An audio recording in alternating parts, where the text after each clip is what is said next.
No he hablado con mis padres en casi 17 años. Al menos no es una conversación seria. Si les preguntas, probablemente te dirán que solo estoy siendo difícil.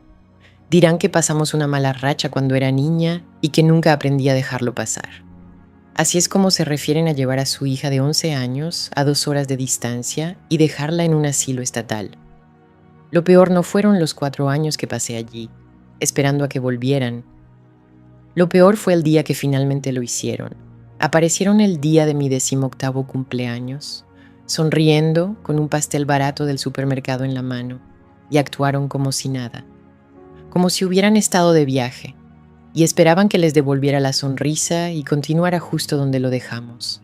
Me llamo Ava, ahora tengo 35 años, vivo en otro estado, a cientos de kilómetros de ese pueblo. Mi vida es tranquila. Tengo un trabajo decente en una oficina, pago el alquiler a tiempo y mi apartamento siempre está limpio.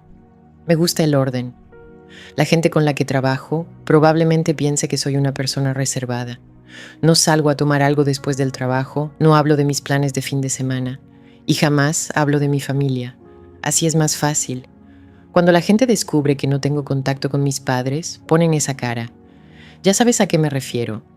Es una mezcla de lástima y sospecha, como si pensaran, ¿qué hizo ella? Siempre dan por hecho que fue culpa mía, porque ¿qué clase de padres se alejan así como así de sus hijos? Los míos, supongo. Crecí en un pueblito del Medio Oeste, uno de esos lugares donde todo el mundo sabe de tus asuntos, o al menos eso creen. Las cortinas de todas las casas eran como pequeñas cámaras espía. Mi madre, Sara, vivía para esas cortinas. Todo su mundo giraba en torno a lo que pensaban los vecinos, los demás padres del colegio, la cajera del supermercado. Nuestra casa era su escenario. El césped tenía que estar perfecto, el porche tenía que estar barrido. Cuando llegaban invitados, ella ponía las toallas buenas y actuaba como si fuéramos la familia más feliz del barrio. Todo era una actuación. Recuerdo que tenía unos 7, quizá 8 años, y me caí de la bicicleta justo delante de casa. Mi rodilla estaba hecha un desastre. Sangraba, llena de tierra y grava. Lloraba, más por la impresión que por el dolor. Mi madre salió corriendo. Lo primero que dijo no fue «¿Estás bien?». Fue «Ay, por Dios, tu vestido nuevo está arruinado. La señora Henderson está mirando desde su ventana». Estaba más preocupada por mi vestido sucio que por mi rodilla ensangrentada. Esa era mi madre. La imagen lo era todo. Mi padre, Michael, era todo lo contrario. Era como un fantasma en casa. Su principal objetivo en la vida era simplemente mantener la paz, lo que en realidad significaba no molestar a mi madre. Era un maestro de la evasión. Si alguna vez intentaban hablar con él sobre algo, ya sabes, un problema en la escuela, o si estaba triste, se cerraba en seco. Ponía cara de cansancio y decía, «No armemos un escándalo, o no molestes a tu madre con eso». No era malo, simplemente estaba ausente. Estaba allí, físicamente, sentado en su sillón leyendo el periódico, pero en realidad no estaba para mí. Era como si ya se hubiera ido. Nuestra casa siempre estaba en silencio. No un silencio apacible, era un silencio denso y tenso, el tipo de silencio que suena más fuerte que los gritos.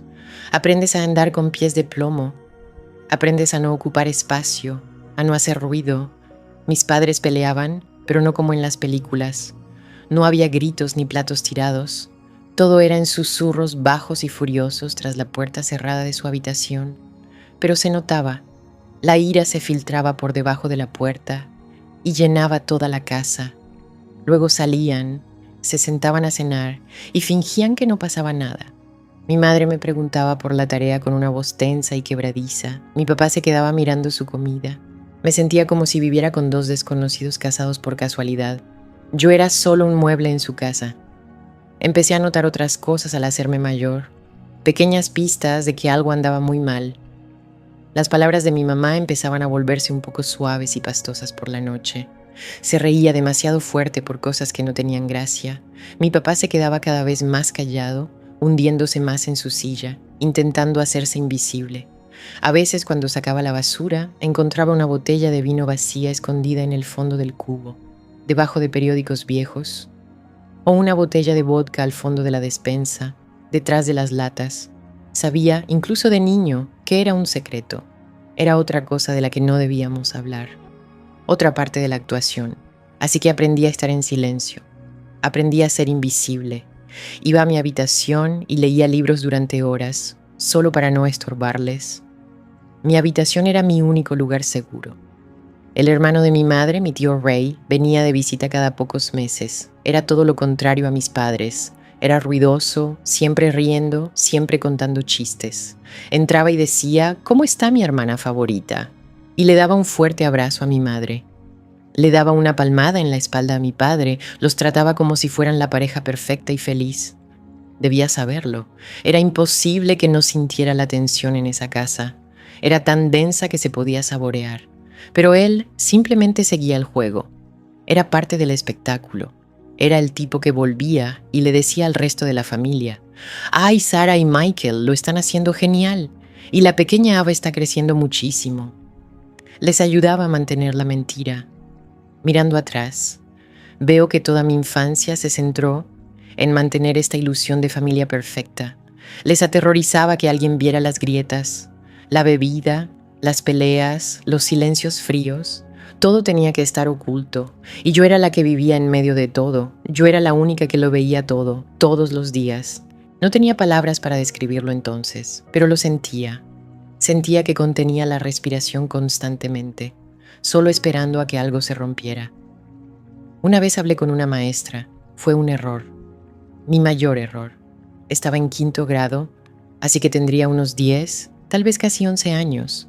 Mi maestra era la señora Davison. Era amable. Era una de esas maestras que de verdad parecían preocuparse por los niños, no solo por las calificaciones de los exámenes. Un día me retuvo después de clase un minuto. Dijo que tenía aspecto cansado, me preguntó si todo estaba bien en casa, y no sé por qué, pero simplemente se lo dije. No todo, solo un poco. Le dije que mis padres peleaban mucho, le dije que mi mamá lloraba a veces y que mi papá simplemente se metía en el garaje. Creo que mencioné que bebían cosas que los hacían actuar raro. No le di importancia. Pensé que tal vez todos los padres hacían eso. La señora Davison tenía una expresión muy seria. Me hizo algunas preguntas más, como si alguna vez había sentido miedo. Le dije que no de verdad, solo tristeza. Me dijo, «Gracias por decírmelo, Ava, fuiste muy valiente». Me fui a casa y no volví a pensar en ello. Como una semana después, recibí una llamada. Estaba en la sala, intentando hacer mi tarea de matemáticas. Mi madre contestó en la cocina. Al principio su voz era esa voz falsamente educada que usaba con los desconocidos. «Hola, sí, soy Sarah Thompson». Luego, una larga pausa. Su voz cambió, se volvió grave y aguda. «Disculpa, ¿con quién dijiste que estabas?» Otra pausa. «No», dijo. «No, no es necesario. Aquí todo está perfectamente bien». Podía oír el pánico en su voz. Era un sonido que nunca había oído. Hablaba muy rápido, intentando sonar tranquila, pero no funcionaba. «Debe haber un malentendido», dijo. «Mi hija es muy imaginativa. A veces se inventa cosas». Se me encogió el estómago. Sabía que hablaba de mí. Colgó el teléfono. Se oyó un fuerte ruido al colgarlo de golpe. Entró en la sala. Tenía el rostro pálido y la mirada desorbitada.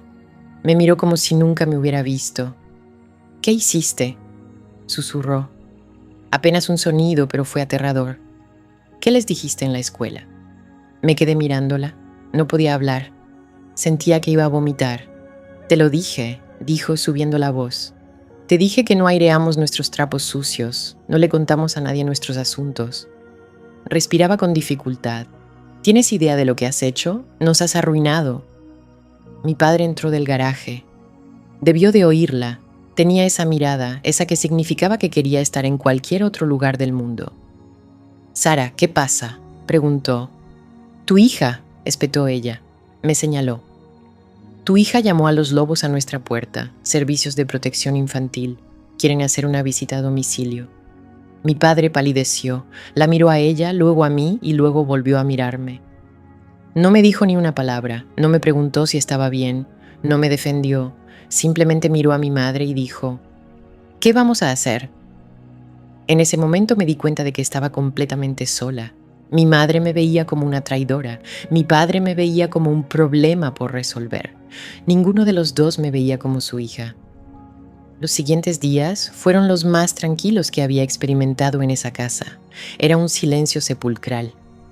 Mi madre no me hablaba, ni siquiera me miraba. Si entraba en una habitación donde ella estaba, se levantaba y se iba. Mi padre simplemente me evitaba. Salía temprano del trabajo y llegaba tarde. Cenamos en silencio absoluto. Era sofocante. Me sentía como un fantasma. Había hecho lo único que se supone que nunca se debe hacer. Había roto la regla familiar. Había dicho la verdad. Y ahora me castigaban por ello. Una vez intenté disculparme con mi madre. La encontré en la cocina mirando por la ventana. Le dije, «Lo siento». Ni siquiera se giró. Simplemente dijo, «Lo siento, Ava, no lo arreglas. No tienes ni idea del daño que has causado». No lo entendí entonces. Pensé que solo estaba enfadada conmigo. No me di cuenta de que estaba aterrorizada. No temía por mí. Temía por sí misma, por su reputación. Una investigación de la CPS en nuestro pequeño pueblo habría sido una vergüenza terrible. Habría destruido la imagen perfecta que tanto se había esforzado por pintar. Mi padre también estaba asustado. Lo oí hablar por teléfono con el tío Ray una noche tarde. Estaba susurrando, pero me quedé fuera de la puerta y lo escuché. Estaba preocupado por su trabajo. Trabajaba en un banco local. Dijo, «Si esto se sabe, Ray, una investigación, podrían despedirme. ¿Qué te parecería eso?» Todo se trataba de cómo se veía. Nunca se trataba de lo que realmente estaba pasando en casa. Entonces, como una semana después de esa llamada, todo cambió. Era viernes. Llegué de la escuela y mi mamá estaba en mi habitación. Estaba doblando algo de mi ropa y metiéndola en una pequeña bolsa de lona. Se comportaba normal. Por primera vez en toda la semana. Incluso me sonrió. Era una sonrisa tensa y extraña, pero era una sonrisa. «Hola, cariño», dijo. «¿Qué tal la escuela?» Estaba tan desesperada porque todo volviera a estar bien, que simplemente seguí adelante. Dije que la escuela estaba bien. Le pregunté qué estaba haciendo. «Ah», dijo, cerrando la cremallera de la bolsa. «Nos vamos de viaje, un fin de semana, solo para despejarnos». Sentí un gran alivio. Un viaje. Eso significaba que ya no estaban enojados. Eso significaba que volveríamos a ser una familia. «¿A dónde vamos?», pregunté. Estaba emocionada. Nunca íbamos de viaje. «Es una sorpresa», dijo. «Solo un pequeño lugar para que te quedes un par de días. Un pequeño descanso. Será divertido». Debería haberlo sabido. Debería haber presentido que algo andaba mal. La forma en que no me miraba a los ojos, la forma en que mi padre ya estaba esperando en el coche, con las manos agarrando el volante. Pero yo tenía 11 años y quería creerle. Quería creer que mis padres me querían y que todo iba a estar bien. Así que agarré la bolsa. Me dijo que empacara mi cepillo de dientes. «Solo lo esencial», dijo. «Solo estarás allí unos días». Fui al baño y cogí mi cepillo y pasta de dientes. Cuando salí, mi padre estaba de pie en el pasillo. No me miraba, simplemente dijo, «¿Lista para irnos?». Asentí. Seguía sonriendo. Pensé que íbamos a una aventura. Nos subimos al coche. Era nuestro viejo sedán marrón. Me senté atrás, con la bolsa de lona en el asiento de al lado. Mi mamá se sentó en el asiento del copiloto y encendió la radio. Sonaba una alegre canción pop. Me sentía tan fuera de lugar. Salimos del pueblo. Vi cómo desaparecían las calles y casas que conocía. Mi papá no dijo ni una palabra. Simplemente condujo. Mi mamá miraba fijamente hacia adelante por el parabrisas. Condujimos un buen rato, mucho más de lo que esperaba. Entramos en la autopista y condujimos durante lo que parecieron horas. Vi aparecer las señales de la ciudad. «¿Vamos a la ciudad?», pregunté. «Ya casi llegamos», dijo mi mamá sin darse la vuelta. Empecé a sentir un pequeño nudo en el estómago. No parecía un viaje de fin de semana divertido. El silencio en el coche había vuelto más denso que nunca. Finalmente, mi papá tomó una salida. Estábamos en una parte de la ciudad que nunca había visto. Era todo edificios grandes y grises y calles concurridas. Se detuvo frente a un gran edificio de ladrillo. Parecía una escuela, pero más antiguo. Tenía rejas en las ventanas inferiores. Un cartel en la entrada decía: Departamento Estatal de Servicios para Niños y Familias, Centro Residencial Northwood. No pude leer todas las palabras, pero vi niños, es centro. No entendí. ¿Qué es este lugar?, pregunté. Es aquí, dijo mi madre, girándose finalmente para mirarme. Su rostro estaba inexpresivo, no había ninguna emoción en él. Aquí es donde te quedarás un rato. Mi padre apagó el motor, el silencio era ensordecedor. ¿Para el fin de semana?, pregunté. Mi voz era baja. Solo un ratito, repitió. Para que las cosas se calmen en casa. Es lo mejor, Ava. Lo mejor era una frase que usaba mucho. Solía significar que era lo mejor para ella. Mi padre salió del coche. No me miró, simplemente dio la vuelta y abrió la puerta. Vamos, dijo. Su voz era monótona. No me moví. De repente sentí frío por todo el cuerpo. No quiero entrar ahí, dije. Ava, no montes un escándalo, me advirtió mi madre desde el asiento delantero. Su voz volvió a sonar cortante. Mi padre me tomó del brazo.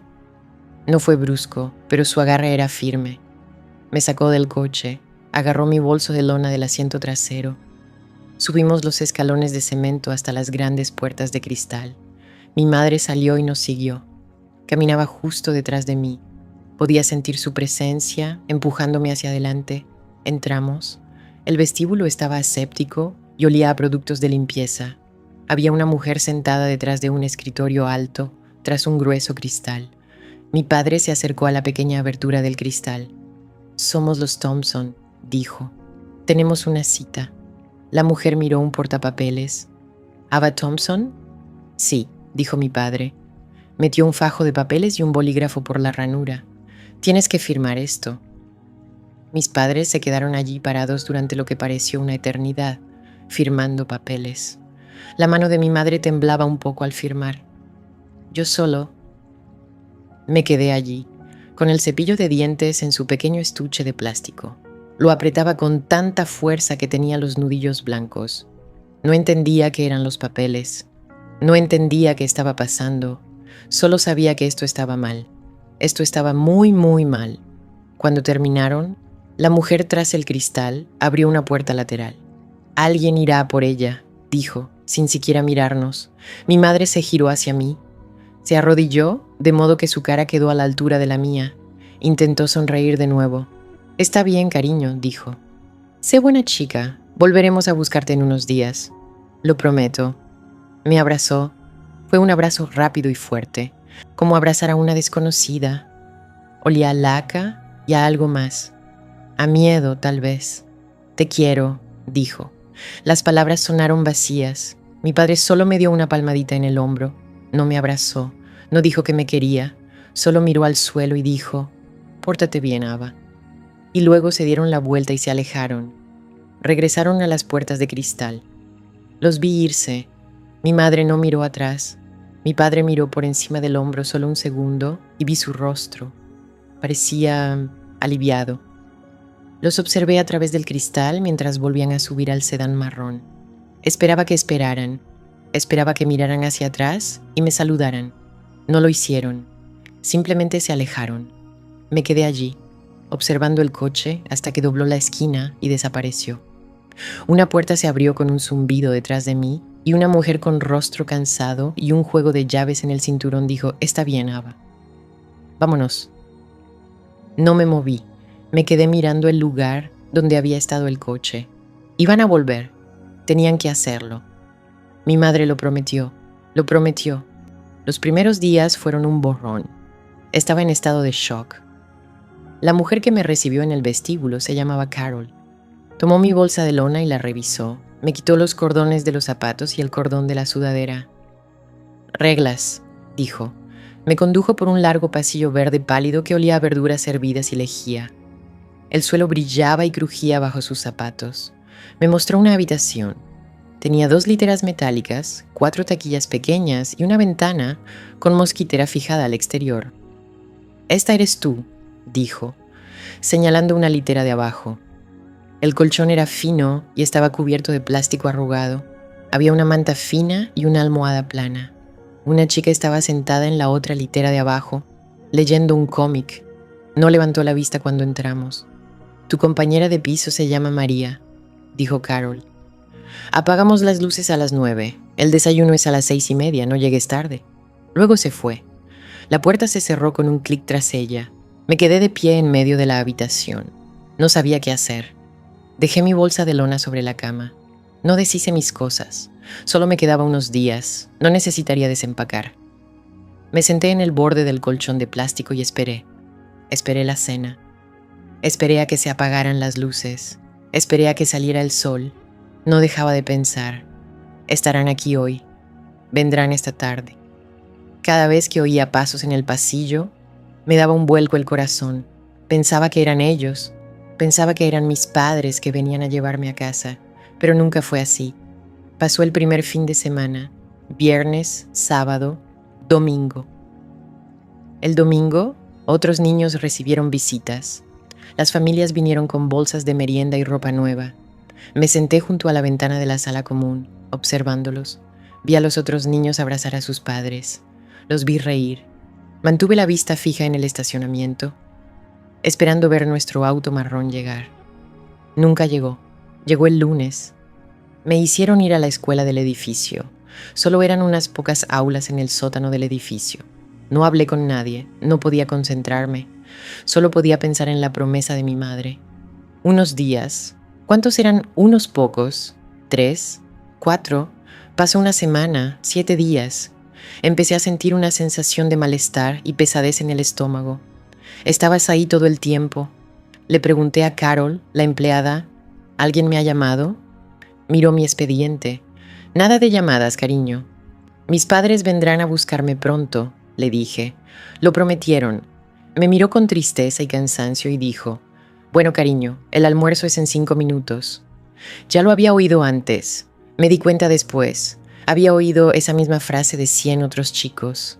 Pasó la segunda semana, luego la tercera. Dejé de mirar el estacionamiento.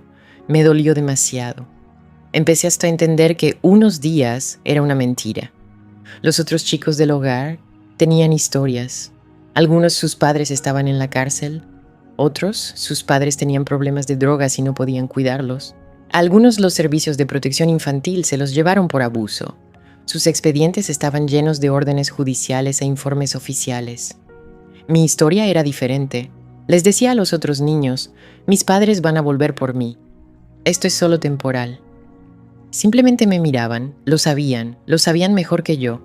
Una de las chicas mayores, una adolescente llamada Sasha, me dijo un día, tus padres te entregaron. Se llama colocación voluntaria. Eso significa que lo hicieron a propósito. No le creí. Le dije que mentía. Mi mamá lo prometió, dije. Era lo único a lo que me aferraba.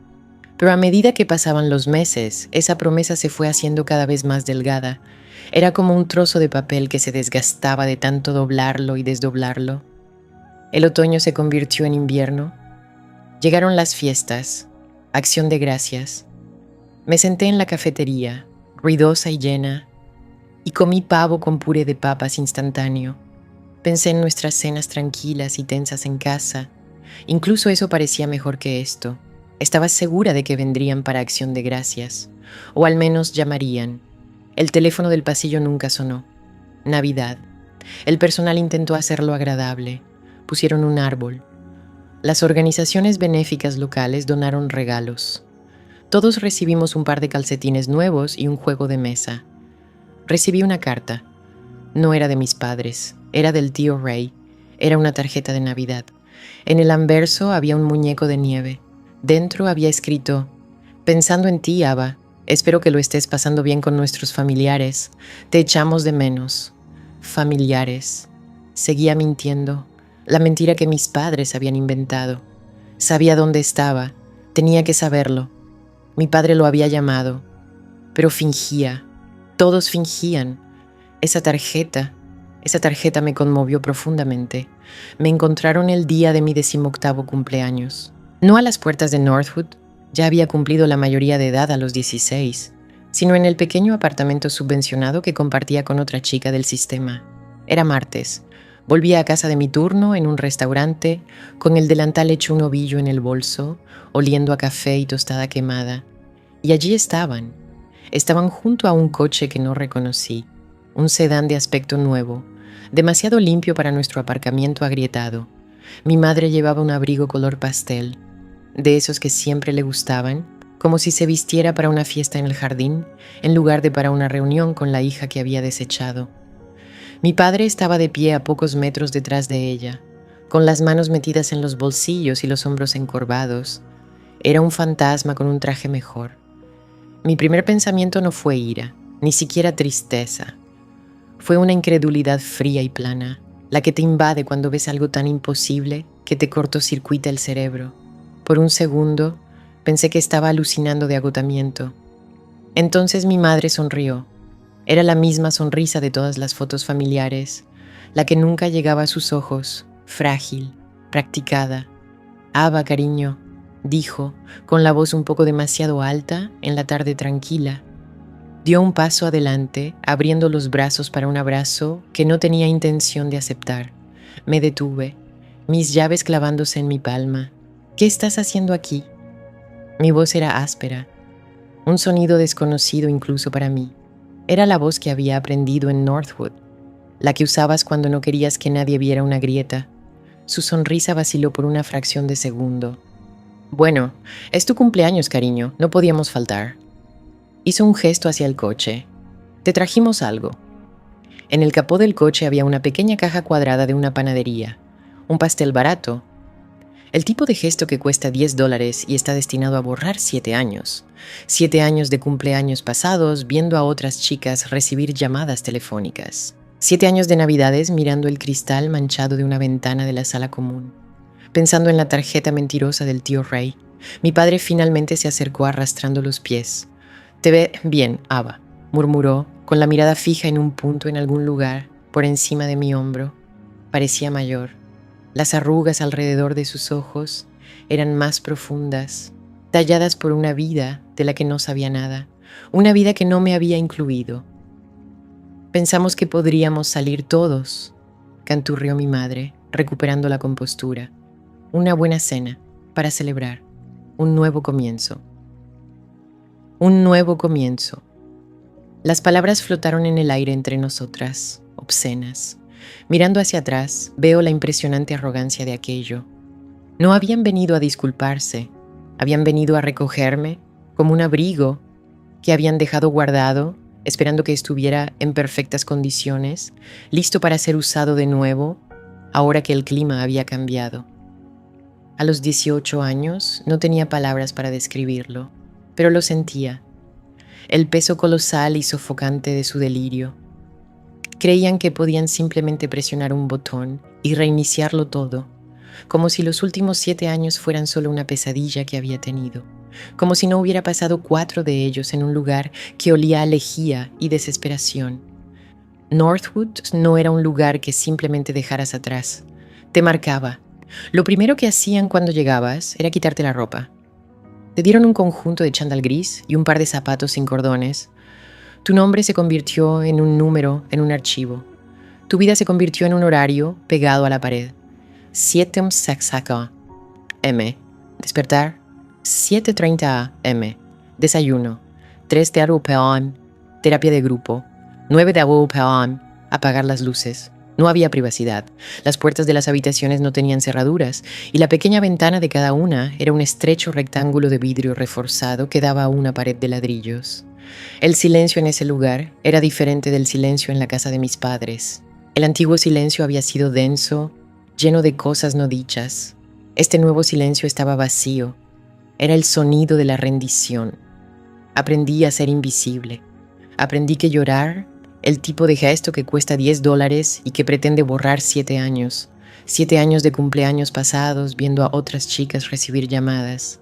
7 años de navidades mirando el cristal manchado de una ventana de la sala común, pensando en la tarjeta mentirosa del tío Ray. Mi padre finalmente se acercó arrastrando los pies. «Te ves bien, Ava», murmuró, con la mirada fija en un punto por encima de mi hombro. Parecía mayor. Las arrugas alrededor de sus ojos eran más profundas, talladas por una vida de la que no sabía nada, una vida que no me había incluido. «Pensamos que podríamos salir todos», canturreó mi madre, recuperando la compostura. una buena cena, para celebrar un nuevo comienzo. Un nuevo comienzo. Las palabras flotaron en el aire entre nosotros, obscenas. Mirando hacia atrás, veo la impresionante arrogancia de ello. No habían venido a disculparse, habían venido a recogerme como un abrigo que habían dejado guardado, esperando que estuviera en perfectas condiciones, listo para ser usado de nuevo ahora que el clima había cambiado. A los 18 no tenía palabras para describirlo, pero lo sentía. El peso colosal y sofocante de su delirio.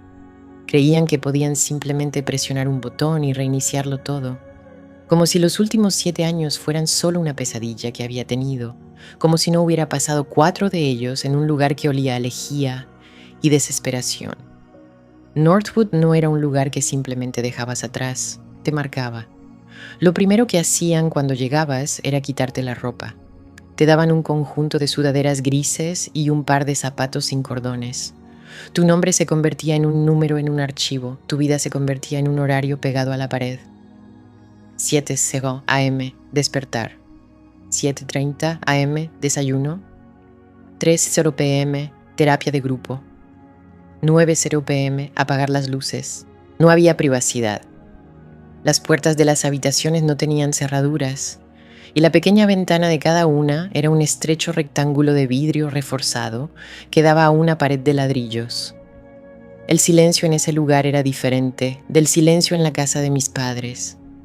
El antiguo silencio había sido pesado, lleno de cosas no dichas. Este nuevo silencio estaba vacío. Era el sonido de la rendición. Aprendí a ser invisible. Aprendí que llorar, el tipo de gesto que cuesta $10 y que pretende borrar 7 años.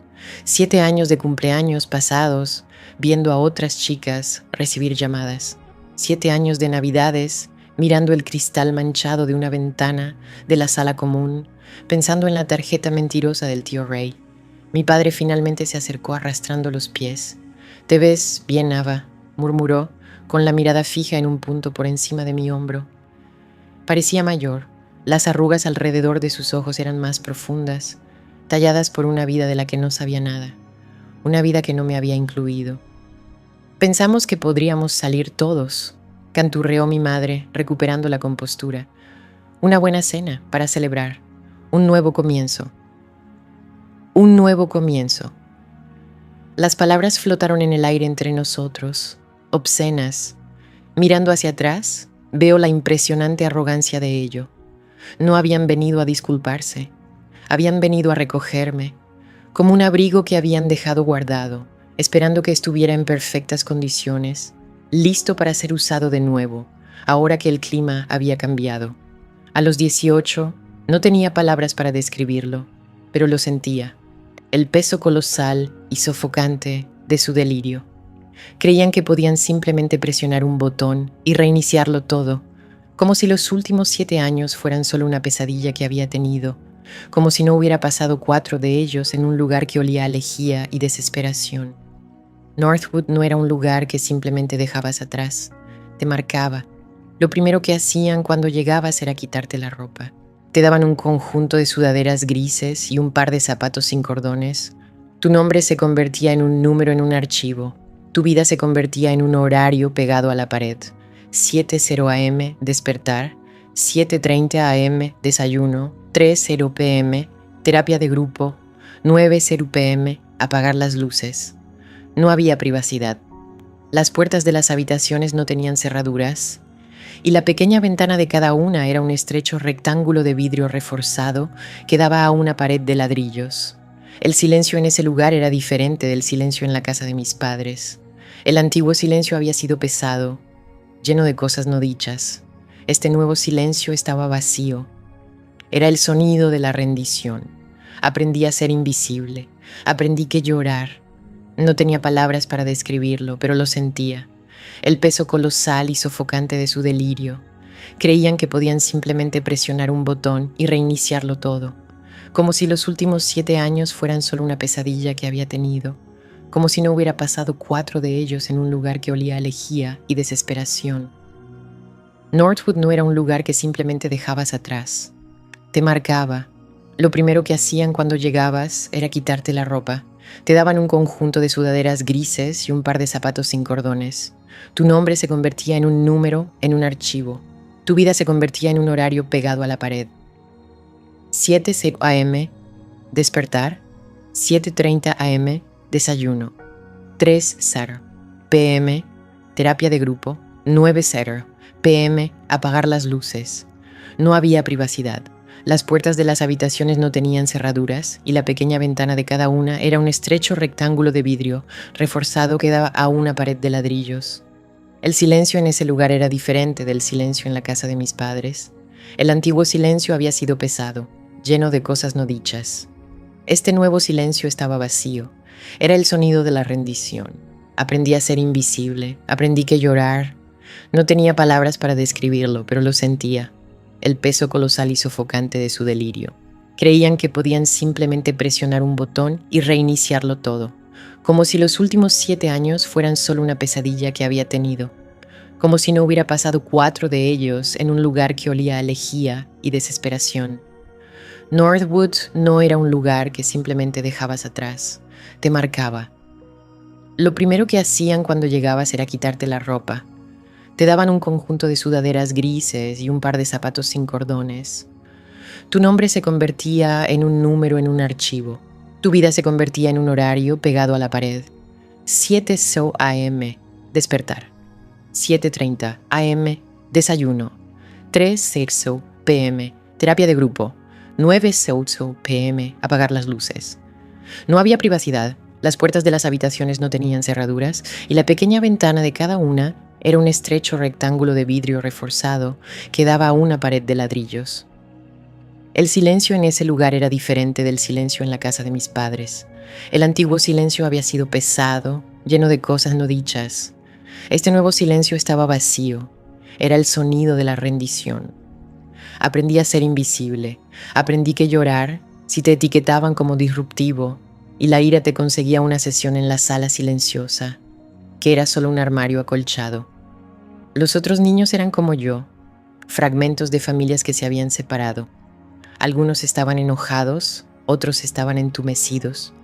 Todos éramos expertos en leer los cambios sutiles en el estado de ánimo de un trabajador social, el destello de lástima o enojo en sus ojos. Éramos sobrevivientes, no teníamos padres, teníamos expedientes, y mi expediente decía, entrega voluntaria. Lo aprendí de una asistente comprensiva, un año después de mi estadía. Me mostró el papeleo. La firma perfecta y en bucle de mi madre estaba al final de un formulario que renunciaba a todos los derechos parentales. La de mi padre también estaba allí, más pequeña como una ocurrencia tardía. No solo me habían dejado por unos días, habían firmado mi salida, como una pieza de mercancía defectuosa que estaban devolviendo a la tienda, todo para evitar la vergüenza de una investigación de CPS, todo para evitar que los vecinos hablaran. Las cortinas de todas las casas de nuestra calle eran como pequeñas cámaras espía, y el mayor miedo de mi madre era ser el protagonista de la película. No entendía entonces, no del todo, qué querían ocultar con tanta desesperación. Solo conocía la tensión, la forma en que mi padre se estremecía cuando la voz de mi madre se volvía aguda. Recuerdo una noche, tenía 9 años y no podía dormir. Bajé sigilosamente a por un vaso de agua y vi a mi madre en la cocina, sentada a la mesa en la oscuridad. No lloraba, solo miraba la pared, con una botella de vodka medio vacía a su lado. No me vio, retrocedí, con el corazón latiéndome con fuerza. A la mañana siguiente, estaba vestida a la perfección, haciendo panqueques, tarareando una melodía. Era como si la noche anterior nunca hubiera sucedido. Mi padre era como un fantasma en nuestra casa, incluso entonces, siempre tratando de suavizar las cosas, de fingir que no había grietas. Tu madre solo está cansada, decía. Está muy estresada. Ese era el secreto. No solo la bebida, sino la actuación. El esfuerzo desesperado y frenético por mantener la ilusión de la familia perfecta en la casa perfecta del pueblito perfecto. No era solo una niña, era una testigo. La única persona que veía tras la cortina, y cuando hablé con mi maestra, amenacé con derribar todo el escenario. Abandonarme no fue solo un acto de crueldad, fue un acto de supervivencia, suyo, no mío. Todo esto se revolvía en mi interior mientras estaba en ese estacionamiento, mirando a los dos desconocidos que compartían mi ADN. Un nuevo comienzo, repetí, y las palabras me supieron a ceniza. Miré del rostro esperanzado y frágil de mi madre a la mirada desviada de mi padre. Ni siquiera podía mirarme. Era un cobarde entonces, y lo era ahora. No, dije. Fue solo una palabra, pero se sintió como el peso más grande que había levantado en mi vida. El rostro de mi madre se arrugó. Esto no formaba parte del guión. ¿Cómo que no? Abba, somos tus padres. Estamos aquí ahora. Queremos arreglar las cosas.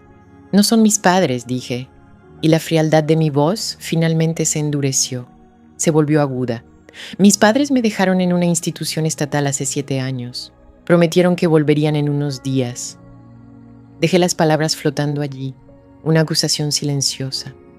Debes haberme confundido con otra persona. Vi un destello de dolor genuino en los ojos de mi padre. Abrió la boca, luego la cerró. Inútil. Siempre era inútil. Mi madre, sin embargo, pasó de la calidez performativa al dolor performativo. Sus ojos se llenaron de lágrimas. ¿Cómo puede ser tan cruel?, susurró, como si yo fuera quien hubiera cometido el pecado imperdonable. Después de todo lo que hemos pasado, tuvimos una mala racha.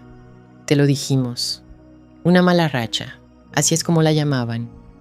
7 años, 4 en Northwood, 2 en un hogar de acogida que era mejor, pero seguía sin ser un hogar.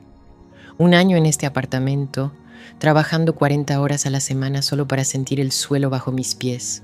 Una mala racha. Miré el pastel en el capó de su auto. Me imaginé recogiéndolo y tirándolo contra el parabrisas limpio, viendo cómo el glaseado barato se manchaba, pero no lo hice. Sería un desastre. Y toda mi vida me habían enseñado a evitar el desastre. Primero ellos y luego el sistema. Así que simplemente negué con la cabeza. Tengo que irme, dije. Estoy cansado. Pasé junto a ellos. No corrí. Di pasos regulares y mesurados, como había aprendido a caminar por los largos y resonantes pasillos de Northwood. Podía sentir sus ojos en mi espalda. Metí la llave en la cerradura de mi apartamento, giré el pomo y entré, cerrándola con fuerza tras de mí. No la cerré con llave de inmediato. Me quedé allí, en el silencio de mi espacio, escuchando.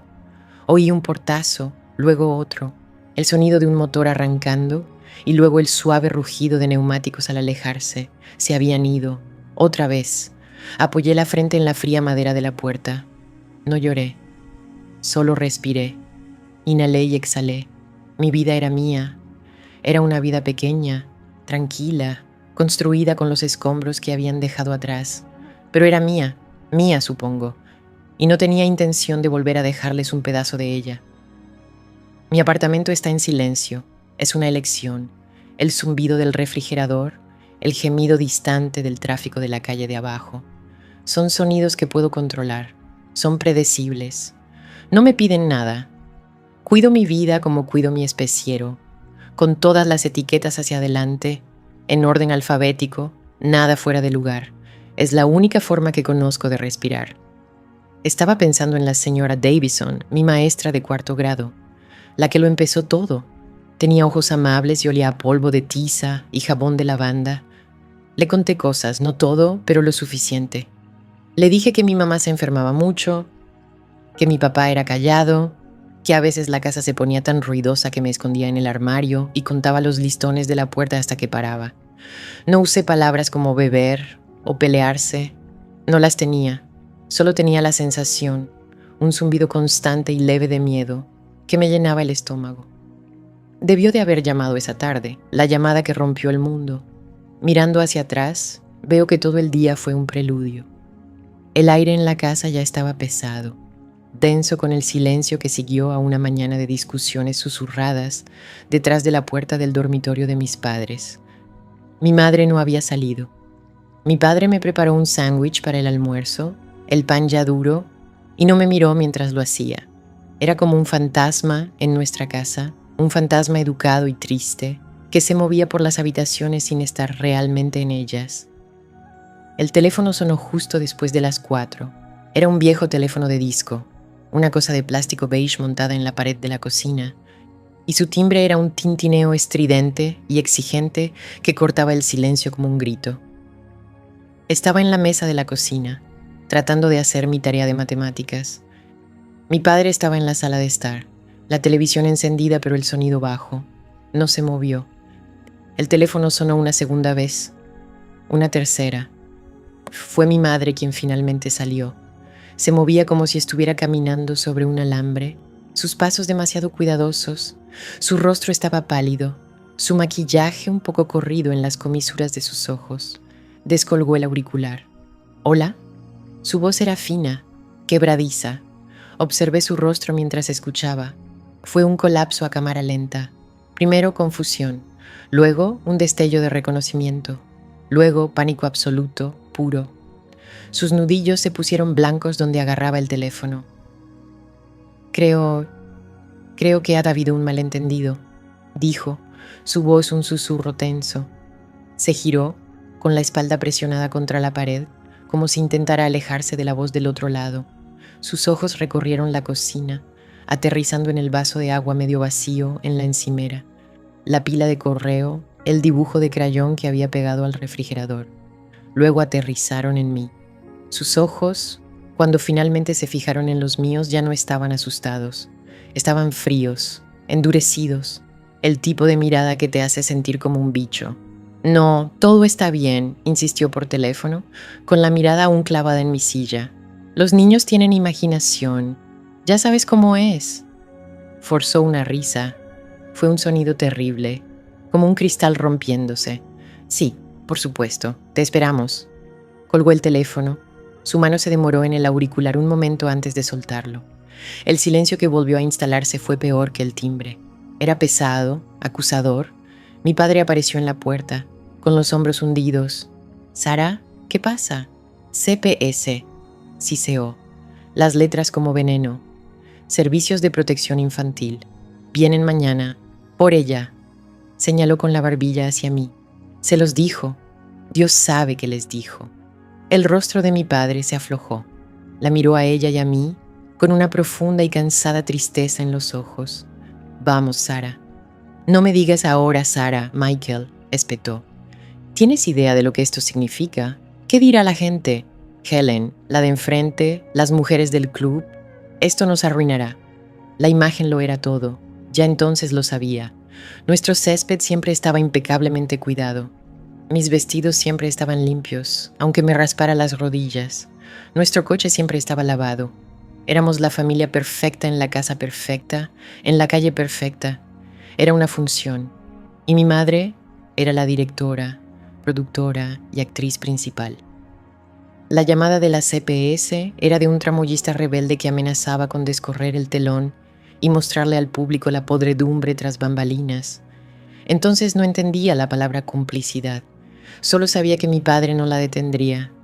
Nunca lo hizo.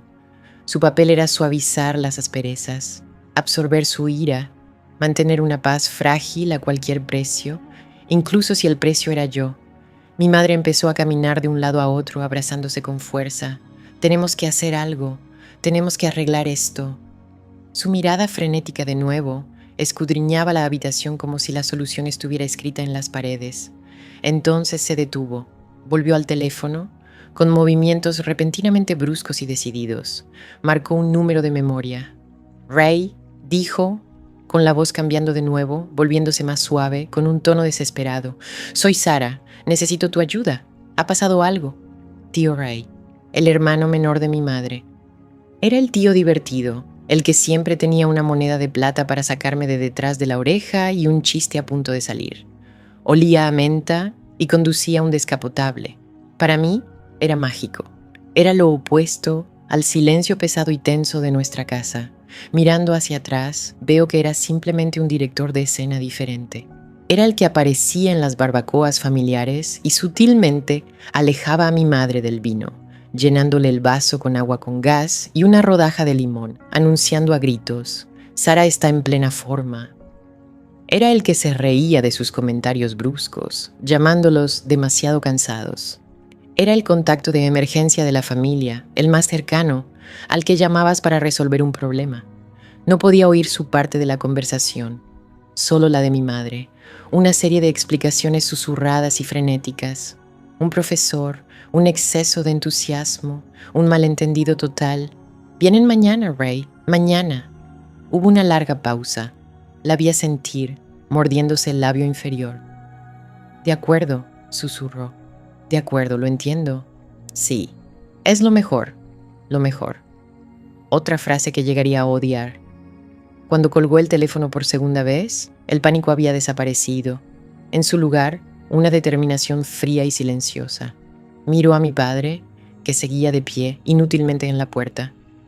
Ray viene, dijo. Tiene un plan. La palabra plan quedó flotando en el aire. Sonaba oficial, importante. Pensé que era un plan para demostrarle a la de la CPS que éramos una buena familia. Pensé que el tío Ray vendría y haría reír a todos y que todo sería un error tonto. De niño, crees en el rescate. Crees que cuando las cosas se rompen, un adulto vendrá a arreglarlas. Esa noche, la casa era diferente. Mis padres no me hablaron, pero hablaron entre ellos en susurros bajos y urgentes en la sala de estar, después de que creyeron que estaba dormida. Me quedé en mi cama, esforzándome por escuchar a través de la pared. Capté fragmentos. No hay otra opción. La voz de mi padre, tenue por la resignación. Solo por un rato, hasta que esto pase. La de mi madre, aguda y segura. El papeleo, Ray dijo que se encargaría. ¿Qué le decimos a la gente? Escuché el tintineo de cubitos de hielo en un vaso, un sonido que siempre significaba que mi madre estaba tomando su medicamento especial para el dolor de cabeza. Cerré los ojos con fuerza y me tapé con la manta hasta la barbilla. Algo frío se enroscaba en mi estómago. El mismo temor de antes, solo que ahora tenía un nombre. Se llamaba el plan. No sabía qué era, pero sabía, con la inquebrantable certeza de una niña que ha pasado su vida leyendo los sutiles cambios en el clima de su propia casa, que no era un plan para salvarme, era un plan para borrarme. El problema no eran las peleas ni la bebida. El problema era yo, la que lo había visto, la que lo había contado. La puerta estaba cerrada, la cerradura estaba girada. Silencio. Por un momento me quedé allí parado, con la mano aún en el cerrojo, el frío metal como un pequeño y duro ancla en el repentino vacío de mi apartamento. Podía oír mi propia respiración, entrecortada y ruidosa en la pequeña entrada. Afuera, en el rellano de hormigón, oí un sonido arrastrado. Una voz frágil, la de mi madre, dijo algo que no pude entender, seguida del murmullo bajo y derrotado de mi padre. Luego, pasos. 2 pares de ellos, arrastrando los pies por la escalera exterior, cada vez más débiles hasta que fueron absorbidos por el zumbido indiferente de la ciudad. Se habían ido. Así sin más, no me moví. Permanecí pegado a la puerta, como si pudiera absorber algo de su sólida e insensible fuerza. Mi mirada se desvió hacia la mirilla, ese diminuto ojo de cristal. Sentí una necesidad absurda de mirar por ella, de verlos alejarse, de ver la caída de sus hombros, la forma de sus espaldas mientras se alejaban de mí por segunda vez en mi vida. Me resistí. No quería que su imagen final se me quedara grabada en la memoria. Ya había tenido suficiente. Mirando atrás, veo ese momento como una extraña victoria, pero entonces no lo sentí como tal. A los 18 años, de pie en mi primer apartamento de verdad, un pequeño apartamento de una habitación en un programa de vivienda de transición, no había triunfo. Solo había un espacio vasto y vacío donde se suponía que debía estar una familia. La ira que me había impulsado a través de la confrontación se había evaporado, dejando tras de sí una fina y fría capa de dolor. Había hecho lo correcto, lo único que podía hacer, pero aún se sentía como arrancarme una extremidad que hacía tiempo que se había entumecido, necesario pero brutal. Mis ojos se posaron en la caja en el suelo junto a la puerta, la caja blanca y barata de panadería con el cordón rojo. Feliz 18 de cumpleaños, Ava. Su ofrenda de paz, su boleto de readmisión. Estaba allí, un objeto extraño sobre mi desgastado linóleo, con un ligero olor a azúcar y delirio. Verlo, tan patético y tan calculado, no me enfureció, me cansó y me hizo recordar. Me hizo recordar al arquitecto de su primera mentira, el que les enseñó que un problema como yo podía empaquetarse y desaparecer. Me hizo recordar a mi tío Ray. El tío Ray era el divertido. Ese era su papel en la obra familiar. Mientras mi padre era un fantasma y mi madre una nube de tormenta, Ray era el rayo de sol visitante. Aparecía en las fiestas con camisas chillonas y chistes aún más chillones, dándome billetes de $20 cuando mi madre no veía. Olía a colonia y gel para el pelo, un aroma intenso y limpio, tan diferente del aire viciado y ansioso de nuestra casa. Era él quien podía hacer reír a mi madre, una risa de verdad, no el sonido tenso y quebradizo que emitía para los vecinos. Le servía un trago a mi padre, le daba una palmada en la espalda y durante unas horas nuestra casa casi parecía un hogar normal y feliz. Una actuación, ahora lo sé, pero convincente. La noche después de que la maestra llamara a la CPS, el tío Ray no fue divertido. Llegó tarde, entrando solo con su propia llave. Se suponía que debía estar en la cama, pero el silencio en nuestra casa tenía una carga que hacía imposible dormir. El tipo de silencio que es más fuerte que un grito. Subí sigilosamente las escaleras, mi pequeño cuerpo oculto en las sombras, y los observé en la sala de estar de abajo. Mi madre caminaba de un lado a otro, abrazándose con fuerza. Había estado llorando. Tenía la cara hinchada y con manchas, fea de una manera que nunca se permitió ser. Mi padre estaba sentado en su sillón, mirando la pantalla del televisor en blanco, con un vaso de líquido ámbar sudando en su mano. Parecía más pequeño de lo habitual, encogido. «Es un desastre, Ray», susurró mi madre con voz áspera. «Todo. Vendrán aquí, verán, hablarán con la gente». «Cálmate, Sara», dijo Ray. Su voz era diferente. La habitual alegría estruendosa había desaparecido, reemplazada por un tono bajo y serio que nunca antes había oído. Llevaba un traje oscuro, no una camisa chillona. Parecía un hombre que resolvía problemas. Entrar en pánico no ayuda. Necesitamos un plan. Un plan. Esa palabra quedó flotando en el aire. Mi padre finalmente habló, con la voz ronca. ¿Un plan para qué? Se la van a llevar. No parecía asustado por mí. Parecía cansado, como si estuviera hablando de un electrodoméstico roto. No, no lo están, dijo Ray, con voz aguda y autoritaria. Porque vamos a adelantarnos, vamos a ser proactivos. No entendía qué significaba proactivo. Solo sabía que sonaba importante y serio. Vi a mi madre dejar de caminar y mirar a su hermano con una esperanza desesperada y suplicante en los ojos. Era una mujer que se estaba ahogando y él le estaba lanzando una cuerda. «¿Qué quieres decir?», preguntó. El tío Ray se inclinó hacia adelante, con los codos sobre las rodillas. Era el mago de la familia, a punto de realizar su mayor truco, hacer desaparecer a una niña. Hay un lugar, Northwood, es un centro residencial para niños con problemas de conducta, problemas emocionales. Miró hacia las escaleras, justo hacia las sombras donde me escondía. Me estremecí y retrocedí, con el corazón latiéndome con fuerza. No creo que me viera, no me buscaba, solo se aseguraba de que el escenario estuviera despejado. «¿Solicitas una colocación voluntaria?», continuó, bajando aún más la voz. «Vas a ellos antes de que ellos vengan a ti. Dices que se ha vuelto ingobernable, difícil, que estás preocupado por ella. Son padres preocupados que buscan ayuda para su hija con problemas. Tú controlas la narrativa, Sara». Mi madre lo miró fijamente. La idea estaba arraigando, podía verlo. El alivio que se extendía por su rostro era repugnante. No estaba perdiendo a una hija, se estaba deshaciendo de una carga. La imagen lo era todo, y yo me había convertido en una mancha en su imagen perfecta. «¿Voluntaria?», murmuró mi padre en su vaso. «¿Estaríamos encerrándola?».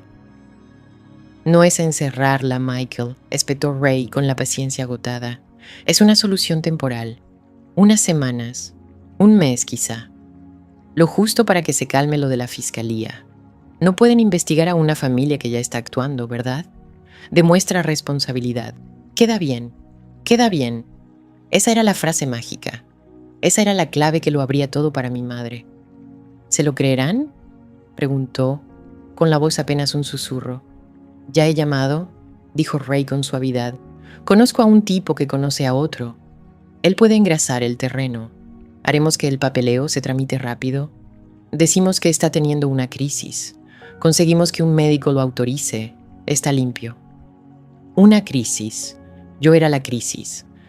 Mi súplica de ayuda se había convertido en un síntoma de mi propia enfermedad. Me senté en el último escalón, con el pijama empapado en sudor frío, y por fin lo comprendí. No intentaban arreglar a nuestra familia, intentaban ocultar las piezas rotas, y yo era la pieza más fácil de desechar. Mi padre no dijo nada, solo tomó un largo trago de su copa. Era un fantasma, un espectador de la desaparición de su propia hija. El tío Ray puso una mano en el hombro de mi madre. «Es lo mejor, Sara», dijo. «Así es como se salva a la familia». No entendí entonces que la familia no me incluía. De vuelta en mi apartamento, el recuerdo se desvaneció, dejando el aire viciado con sabor a ceniza. 18 años, y la claridad de esa noche era más nítida que nunca. No fue una decisión tomada por pánico en un momento de miedo. Fue un plan, calculado, ejecutado. Mi propio tío, el divertido, había trazado el plan para mi abandono. Miré la caja del pastel de nuevo. Esta disculpa barata y empalagosa era parte del mismo manual. Un simple gesto diseñado para suavizar una verdad incómoda, para controlar la narrativa. Somos una familia. Tuvimos una mala racha. Comamos un poco de pastel. Mi mano temblaba cuando me agaché y recogí la caja. Se sentía más pesado de lo debido. Lo acompañé por mi pequeña sala, pasando junto al sofá de segunda mano y la estantería llena de libros de bolsillo que había comprado, y entré en la cocina. No lo abrí. No quería ver el glaseado, las letras empalagosas. No quería saber de qué sabor era. Mirarlo sería como participar en su mentira. Para considerarlo un momento, abrí la tapa del cubo de basura alto de plástico, del tipo que el programa proporcionaba para cada unidad. Estaba casi vacío. Sostuve la caja sobre la abertura, con la cuerda roja colgando. Por un segundo, la niña de 11 años dentro de mí, la que había esperado junto a la ventana en Northwood durante 730 días antes de que finalmente dejara de contar, gritó. Volvieron, pero no lo hicieron.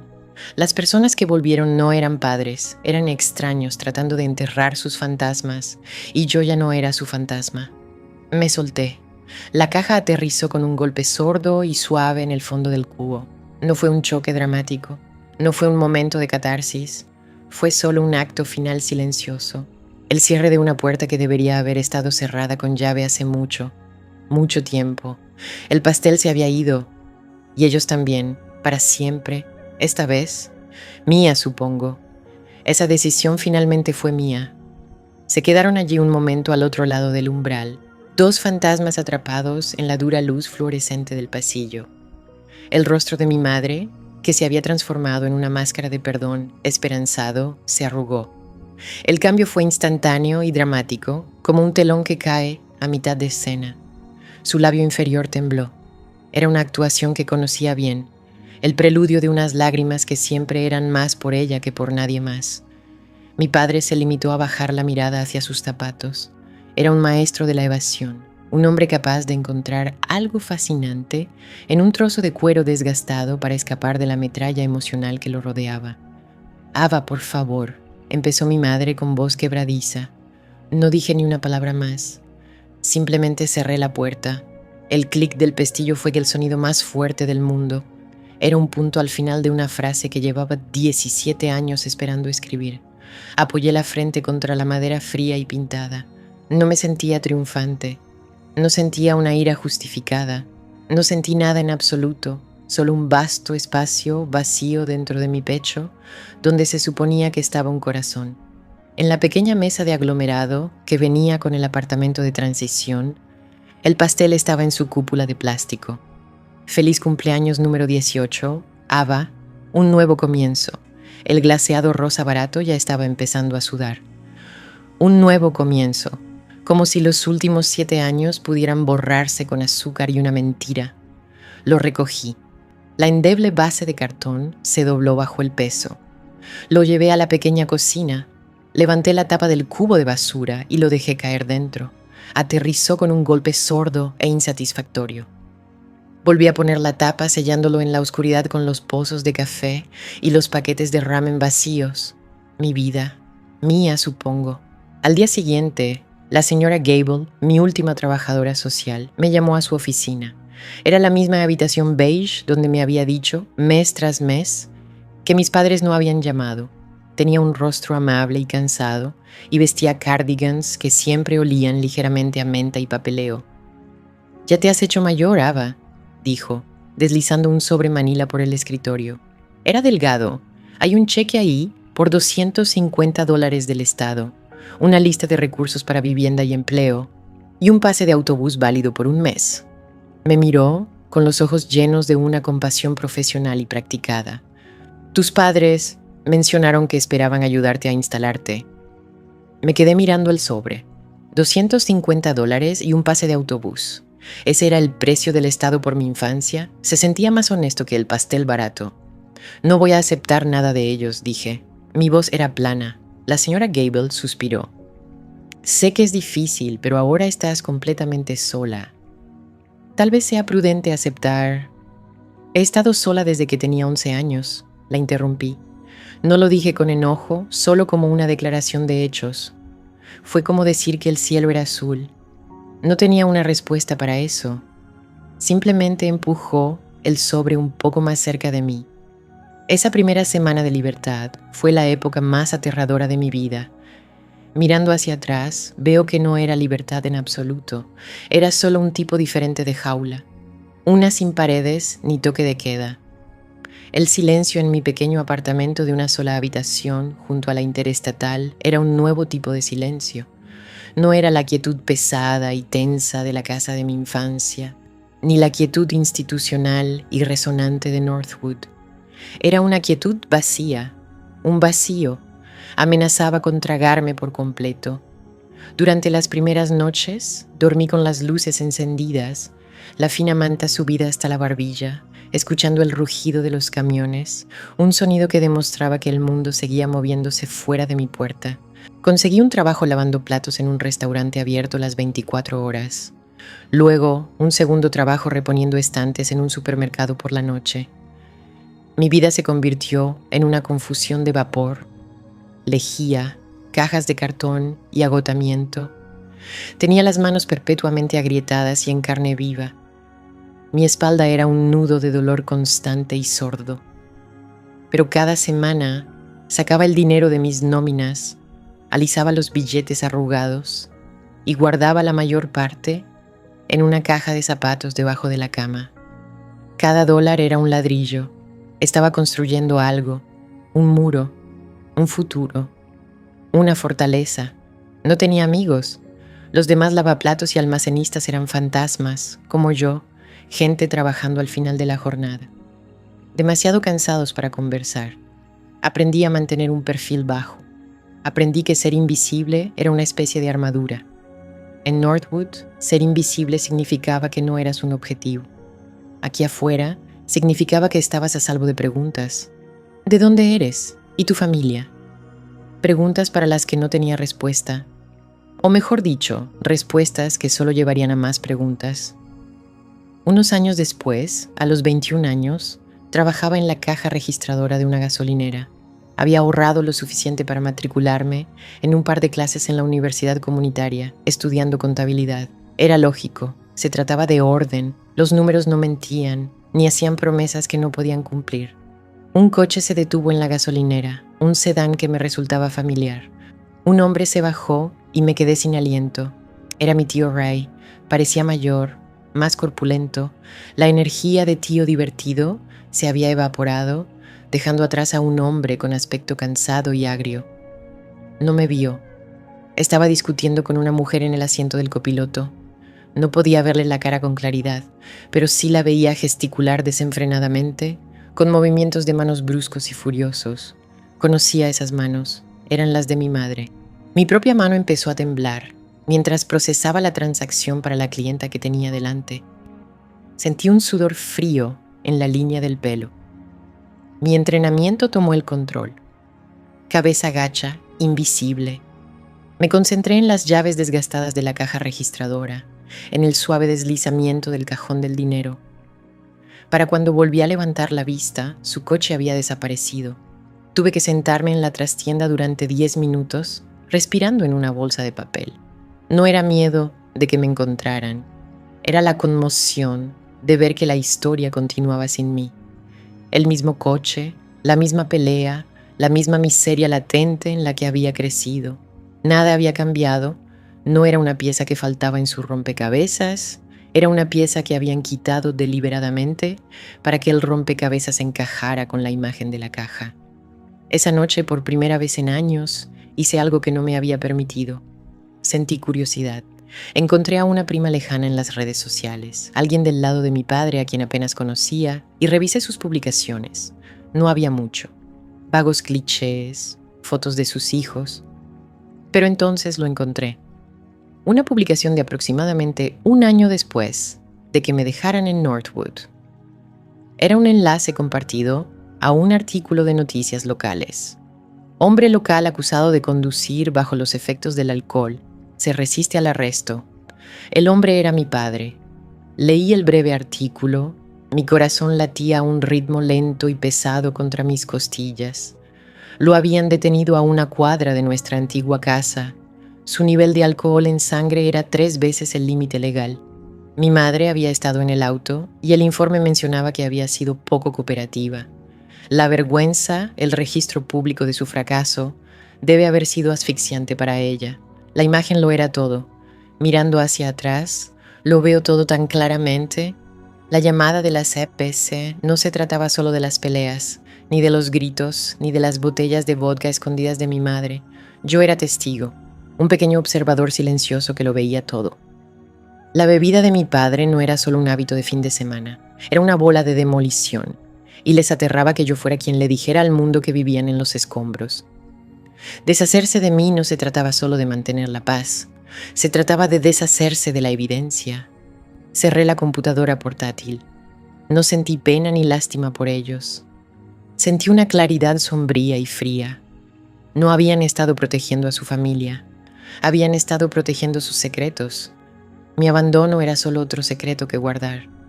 Ahora, a los 35 años, vivo en un tranquilo complejo de apartamentos en una ciudad a 3 estados de distancia de ese pueblo. Todo en mi casa tiene un lugar. Los libros en mis estantes están organizados por autor. Las tazas en mi armario están colgadas en una fila ordenada. Las facturas se pagan el día que llegan. Este control, este orden, no es una preferencia. Es la fortaleza que empecé a construir con esos primeros $, de la cafetería. Es una vida construida sobre el principio de que solo puedes confiar en lo que puedes controlar. Y no puedes controlar a los demás, solo puedes cerrar la puerta. Vivo mi vida según una serie de reglas sencillas y tácitas. Mis llaves tienen un cuenco designado junto a la puerta. Mis libros están organizados por autor y luego por fecha de publicación. Mis facturas se pagan el día que llegan. Es una existencia tranquila y ordenada construida sobre la base de la previsibilidad. Es la única forma que conozco de sentirme segura.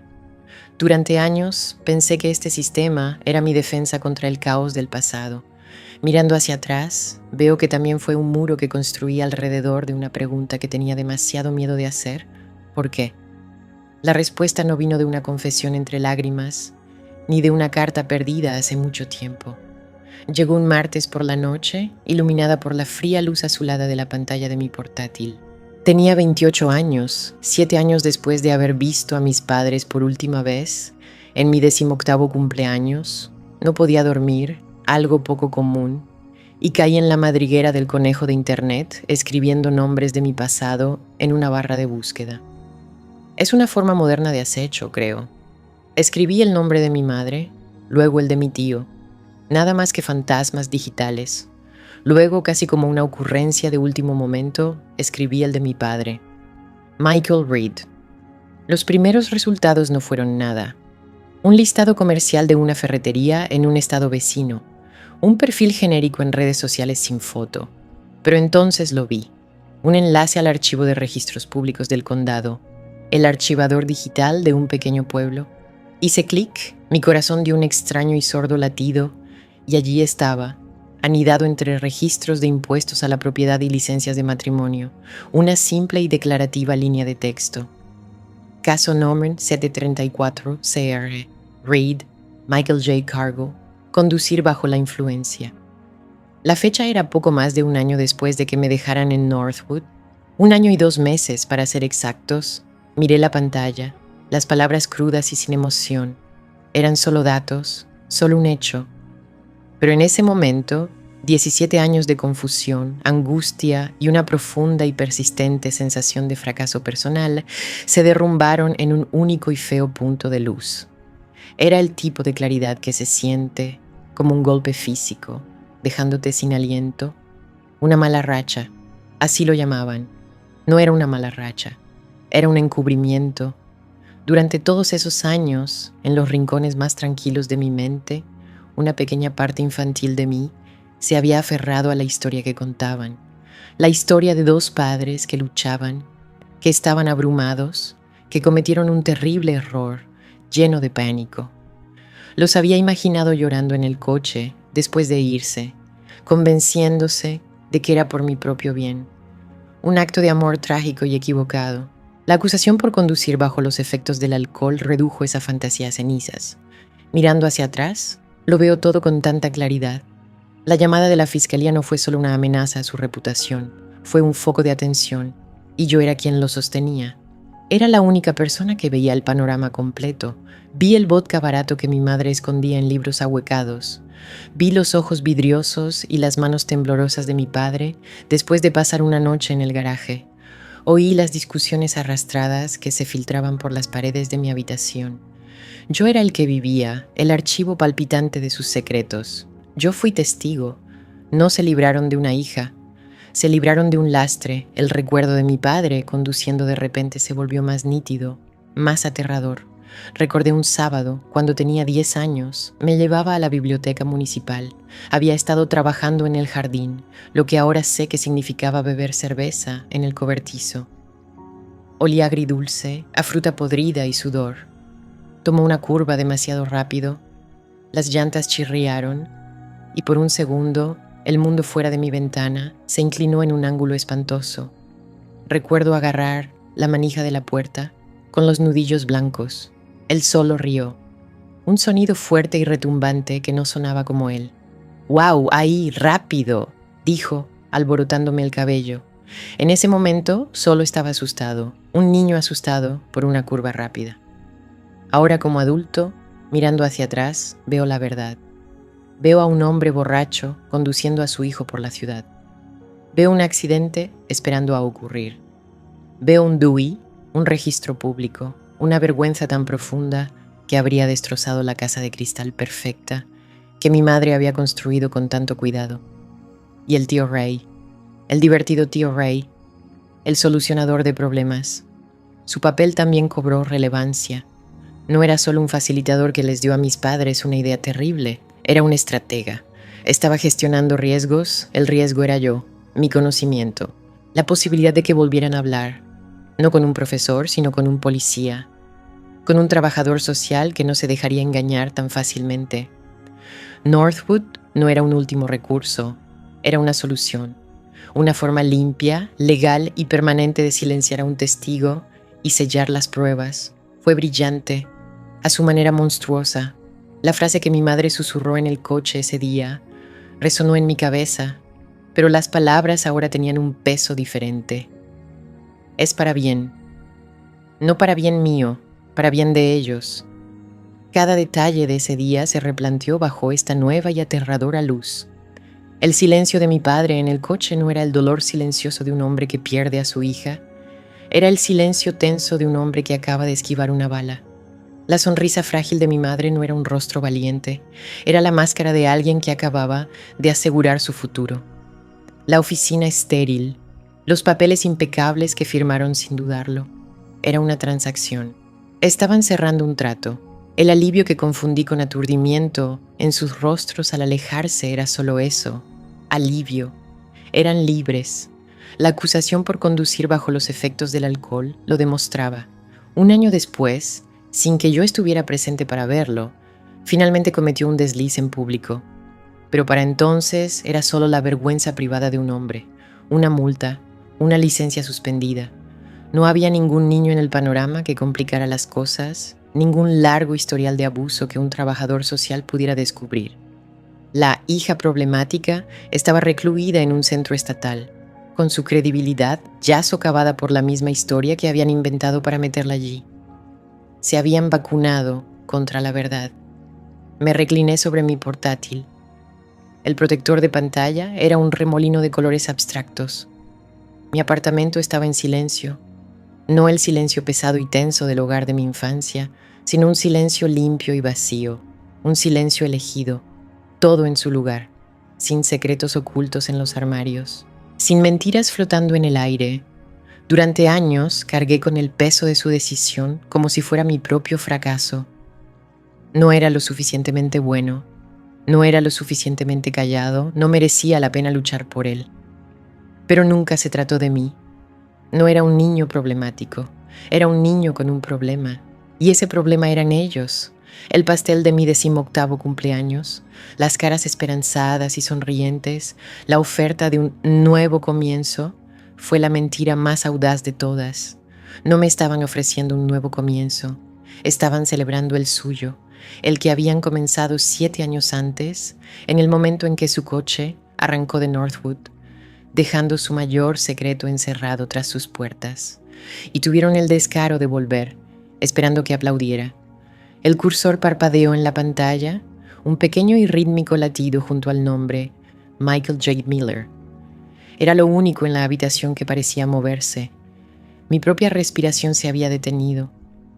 Mis manos estaban planas sobre el escritorio y podía sentir la leve vibración del ventilador de la computadora portátil a través de mis palmas, conduciendo un vehículo bajo la influencia del alcohol.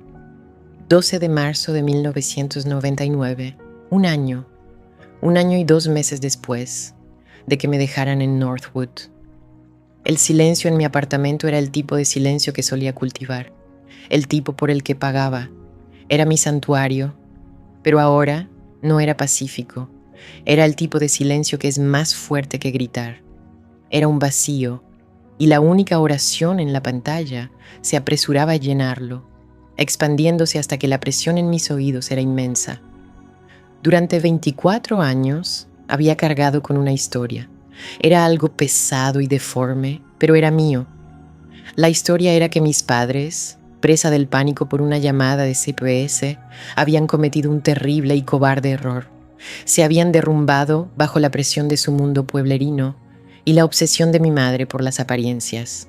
Habían elegido el camino equivocado en un momento de crisis. Era una historia de debilidad, una historia de fracaso. Fue horrible, pero era humana. Me quedé mirando la fecha. 12 de marzo de 1999. Mirando hacia atrás, veo la vieja historia disolviéndose como una fotografía dejada al sol. Los bordes se curvaron primero, luego los rostros comenzaron a desvanecerse. La narrativa que había construido, la que permitió alguna pizca de patético error humano, se desvaneció en nada. En su lugar, una nueva imagen se estaba desarrollando, nítida, fría y brutalmente clara. La llamada de CPS no fue la razón, fue la excusa, fue la oportunidad. Mi mente, lenta y espesa como si se moviera por el barro, comenzó a conectar las cosas, no como lo había hecho antes, reconstruyendo la tragedia del colapso parental. Esto era diferente. Esto era como un auditor siguiendo un rastro de dinero. Era frío, era lógico. Tío Ray, el solucionador, no solo reaccionó a la llamada de CPS, vio el futuro. No vio a una sobrina que necesitaba ayuda, ni a una hermana que se estaba ahogando. Vio un lastre. Yo era el único que lo veía todo. Vi las botellas vacías de vodka barato que mi madre escondía en el cesto de la ropa sucia. Vi cómo le temblaban las manos a mi padre por la mañana. La forma en que sus ojos siempre estaban inyectados en sangre. Lo vi entrar a trompicones al garaje, buscando a tientas las llaves del coche después de un día duro. Yo era el pequeño fantasma en su casa, el testigo silencioso del accidente de coche a cámara lenta de sus vidas. Una niña de 11 años no puede testificar en un juicio, pero puede hablar, Puede contárselo a un profesor, puede contárselo a un trabajador social, puede contárselo a los hijos de los vecinos. Una niña de 11 años es un peligro andante y hablador. No se deshicieron de una hija, se deshicieron de las pruebas. Se me revolvió el estómago, un nudo agrio y ácido. La ira con la que había vivido durante tanto tiempo siempre había sido algo ardiente y confuso, un fuego alimentado por el dolor de no ser deseado, de ser abandonado. Era la ira de un niño llorando en una habitación cerrada. Este nuevo sentimiento no era ardiente, era hielo. Era un fragmento único y perfecto, deslizándose directo a mi corazón. El plan no era solo detener la investigación, era desacreditar al testigo, para siempre. ¿Cuál es el testimonio de una chica problemática, con problemas de conducta, que tuvo que ser internada por su propio bien? No es nada, es el desvarío de algo roto. El tío Ray no solo me había escondido, había desfigurado mi reputación profesional, metódica y exitosamente. Aparté la silla del escritorio. El sonido de un raspado resonó con violencia en la silenciosa habitación. Me puse de pie, pero sentía las piernas temblorosas, como si no fueran del todo mías. Me acerqué a la ventana y miré la calle. Pasaban coches, la gente paseaba a sus perros. Una tarde de martes normal. Mi mundo había estado perfectamente ordenado hacía unos minutos, todo en su lugar. Ahora los cimientos de mi propia historia habían desaparecido, reemplazados por algo podrido. Pensé en mi padre camino a Northwood, sus nudillos blancos sobre el volante, su mandíbula apretada. Siempre pensé que era la terrible ansiedad de lo que estaba a punto de hacerle a su hija. Ahora lo veo. No solo estaba nervioso, probablemente tenía resaca. Probablemente le aterrorizaba que dijera algo en el coche, algo sobre la noche anterior. Su silencio no era vergüenza, era control de daños. Y mi madre, su voz quebradiza, sus frenéticos ajustes en mi cuello. Tenemos que vernos presentables, Ava. La gente siempre está mirando. No solo actuaba para el personal de Northwood, actuaba por su vida. Estaba interpretando el papel de una madre preocupada que lidia con un hijo difícil, un papel que tenía que perfeccionar.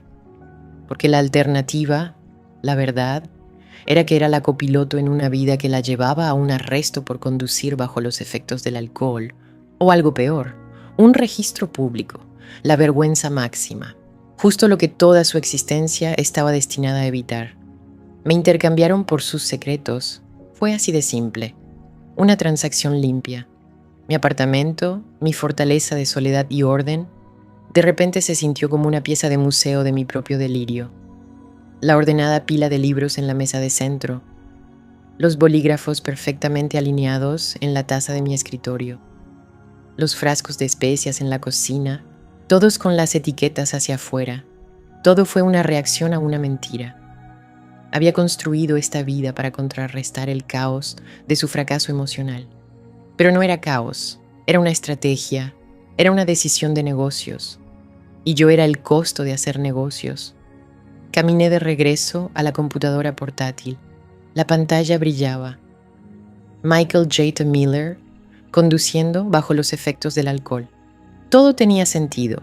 Su reaparición en mi cumpleaños número 18, el pastel barato y las sonrisas de plástico.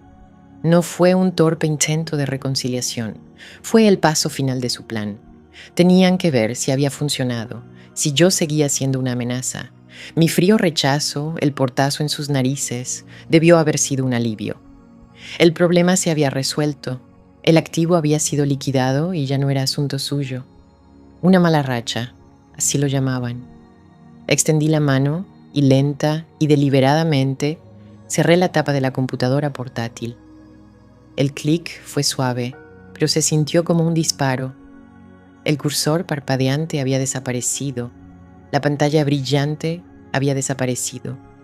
Pero las palabras estaban grabadas a fuego en mi mente. Me quedé allí, en la creciente oscuridad, mientras la última luz del día se desvanecía en la habitación. El profundo dolor del abandono que había cargado durante décadas había desaparecido. En su lugar no había nada, un vacío, la profunda y vacía paz de saber lo peor.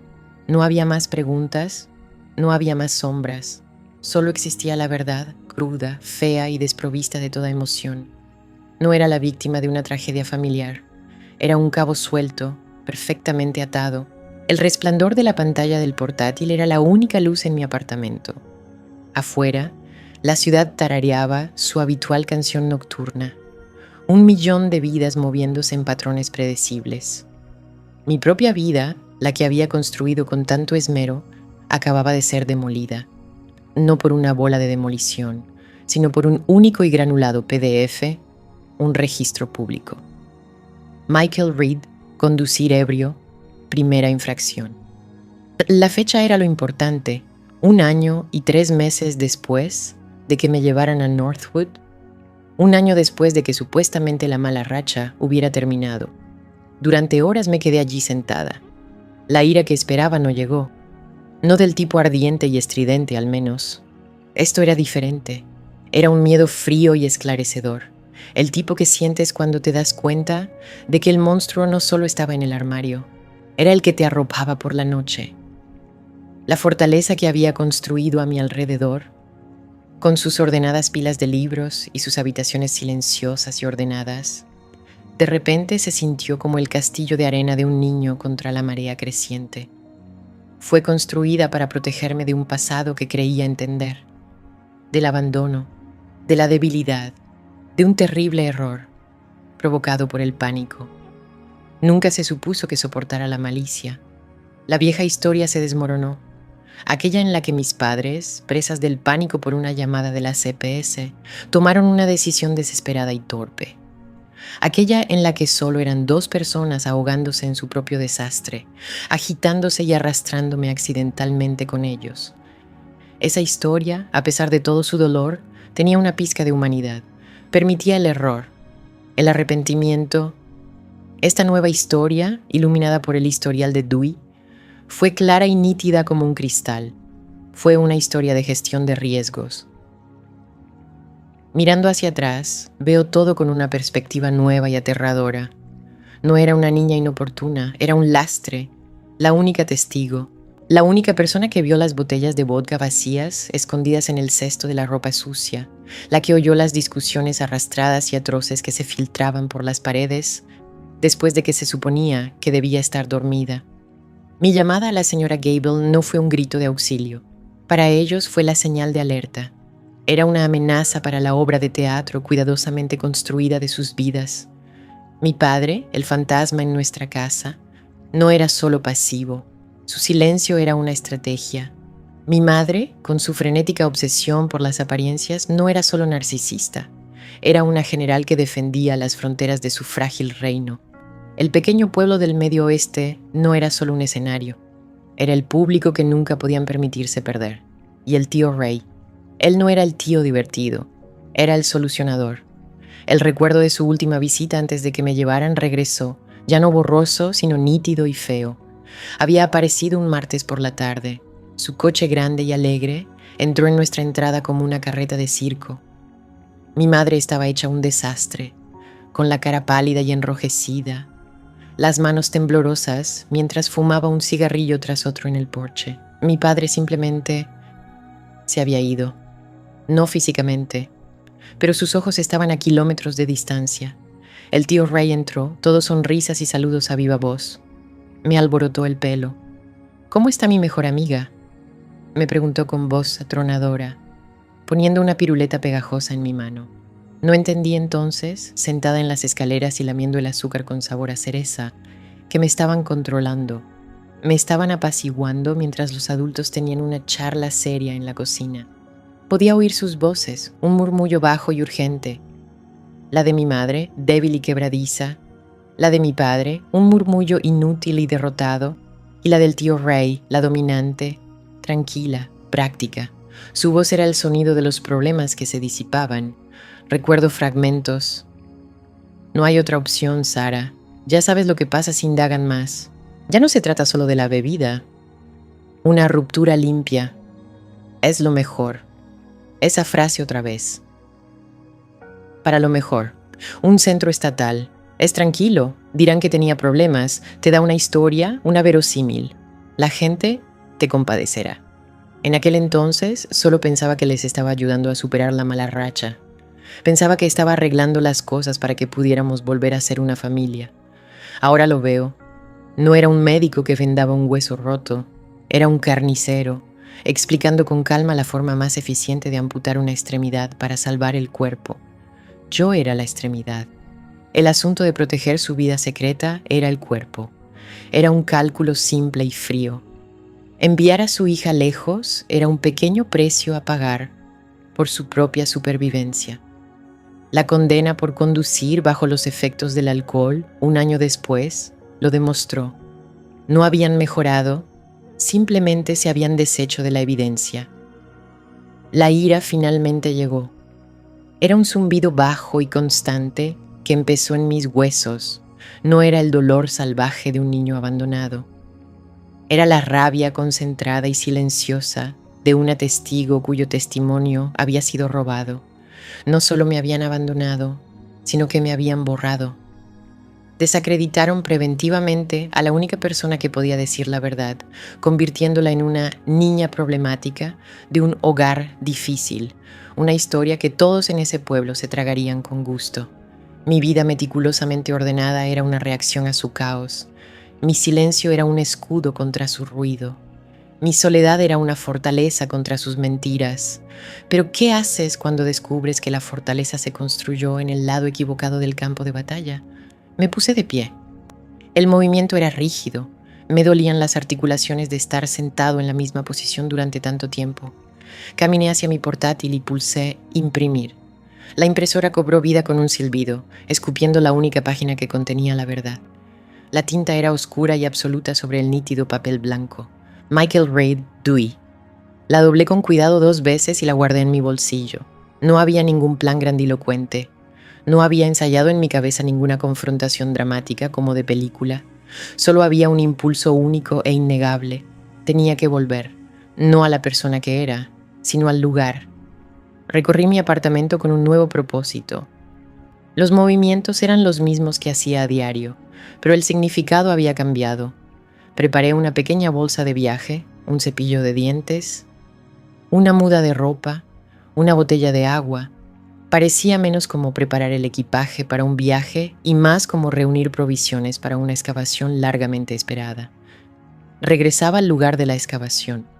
Apagué las luces, sumiendo el apartamento en la oscuridad familiar. Pero el silencio era diferente ahora. Ya no era apacible, era el silencio de una respiración contenida. El tipo de silencio que llega justo antes de que estalle la tormenta. Abajo, en el garaje, mi coche arrancó con un rugido suave. El motor era fiable, predecible. Eso me gustaba. Salí a las calles vacías, rumbo a la autopista que conducía al este, de vuelta a las llanuras del medio oeste, de vuelta al pueblo donde cada cortina era una cámara y cada secreto tenía un precio. 17 años atrás, hice este viaje en la parte trasera del coche de mis padres, una niña aterrorizada que creía en promesas como unos días y te queremos. Era pasajera de mi propia destrucción. Esta noche conducía. Mis manos estaban firmes en el volante. El camino se desplegaba ante mí como una cinta oscura, arrastrándome hacia el origen de la mayor mentira de mi vida. No sabía qué diría, no sabía qué haría, solo sabía que el silencio había terminado. La historia que escribieron para mí estaba terminada. Era hora de contar la mía. Los kilómetros se disuelven bajo mis neumáticos, cada uno una pequeña e insignificante victoria contra la distancia que con tanto cuidado había construido. Durante 15 años, los 150 kilómetros entre mi apartamento y mi ciudad natal se sintieron como un continente. Ahora es solo un tramo de asfalto. La impresión del Dewey de mi padre está en el asiento del copiloto, una frágil hoja de papel que contiene el peso de toda mi infancia. Está doblada en un cuadrado pulcro, ordenada, controlada, todo lo que mi vida tiene que ser. El paisaje llano y abierto de las afueras de la ciudad da paso lentamente al paisaje familiar de mi pasado. Los campos, cosidos con cercas de alambre de púas, son los mismos. Los árboles solitarios y esqueléticos son los mismos. Pronto paso el cartel. Bienvenido a Northwood población 4 Kills 312. Un cartel amigable, pintado a mano, destinado a parecer encantador. Para mí es una advertencia, una línea divisoria que marca el borde de una jaula. Mis manos se aprietan en el volante, mis nudillos están blancos. Paso por delante del instituto, su fachada de ladrillo, con aspecto cansado y pequeño. Veo la esquina del edificio donde estaba el aula de la señora Albright, la ventana por la que solía mirar, la que daba a la calle donde mi madre eventualmente me recogería, su sonrisa un poco demasiado brillante, su perfume un poco demasiado fuerte. Recuerdo estar sentada en ese aula, con el estómago hecho un nudo, después de contárselo, después de romper la única regla tácita de nuestra familia. No se habla de lo que pasa dentro de casa. Mirando atrás, veo el pueblo como lo que era, un escenario, y cada residente era a la vez actor y espectador. Las cortinas de cada casa eran como pequeñas cámaras espía. Los porches delanteros eran miradores. Todo el pueblo parecía una red de hilos invisibles, cada uno conectado a una ventana. Un porche delantero, una cadena de chismes que zumbaba con la energía silenciosa y despiadada de gente con muy poco que hacer y demasiado que juzgar. Mi madre no solo tenía miedo de una investigación de la fiscalía, le aterrorizaban los susurros, las llamadas telefónicas, las miradas de reojo en el supermercado. Le aterrorizaba que la función terminara y que el público viera la podredumbre tras bambalinas. Había que proteger la mentira, a cualquier precio. Giré hacia Elm Street, mi calle. Los árboles aquí son más viejos, formando una densa copa que proyecta sobre la carretera un crepúsculo perpetuo, incluso en pleno día. Es exactamente como lo recuerdo. Las casas están impecables, el césped verde y meticulosamente recortado. Es una calle de familias perfectas que viven vidas perfectas, o al menos eso es lo que se ve. Y entonces la veo. Número 214, mi antigua casa. Reduzco la velocidad al mínimo, con el pie sobre el freno. Parece igual, aterradoramente igual. El revestimiento sigue siendo de ese amarillo pálido y mantecoso. Las contraventanas siguen siendo de un verde bosque.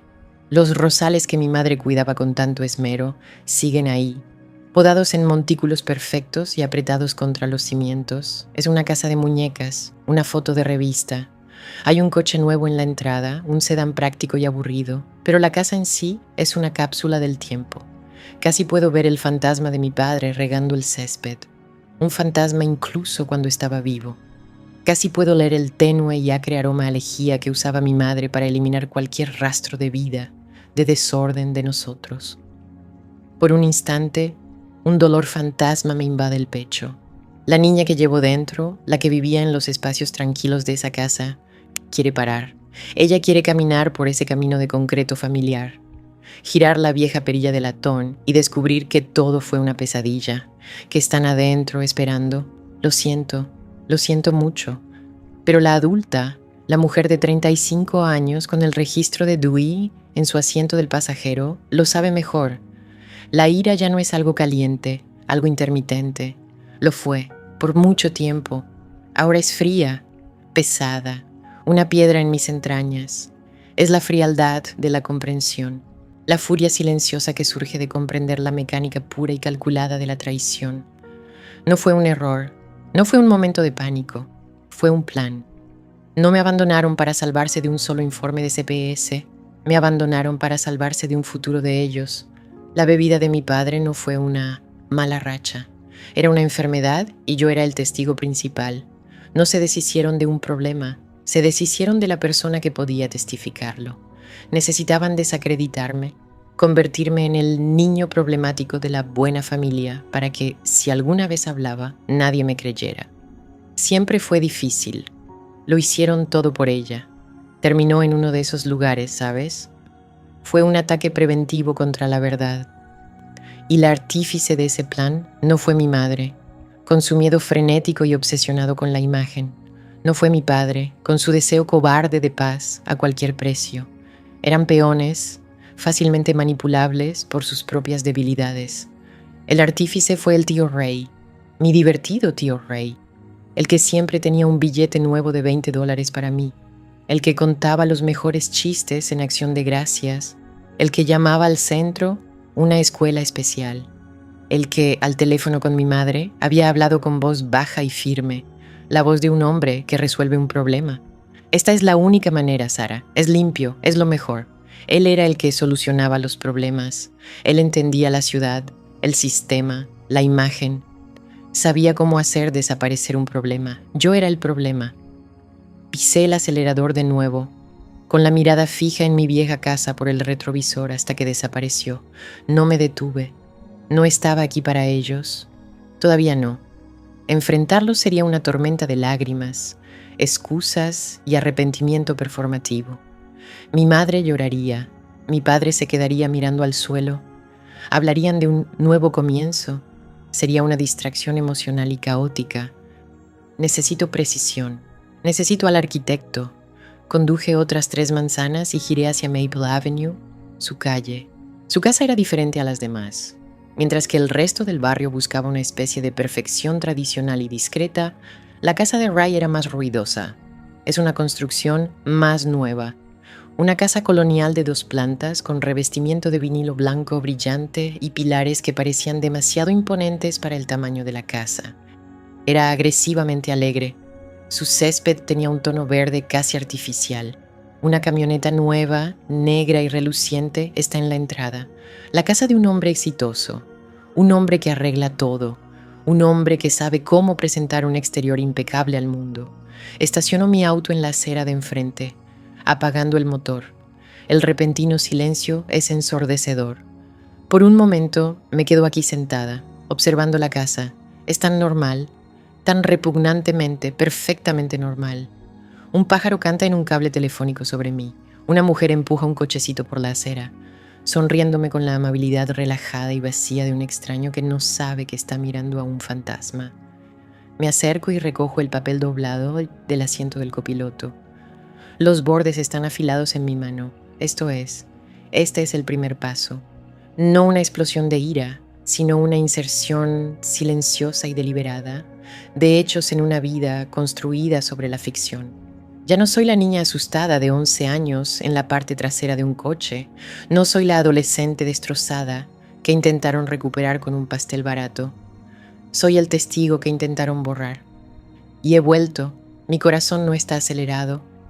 Late a un ritmo lento, pesado y deliberado. Golpe, golpe, golpe. El sonido de un reloj haciendo tic-tac. El sonido de algo que termina. Abro la puerta del coche. El clic del pestillo resuena en la calle tranquila.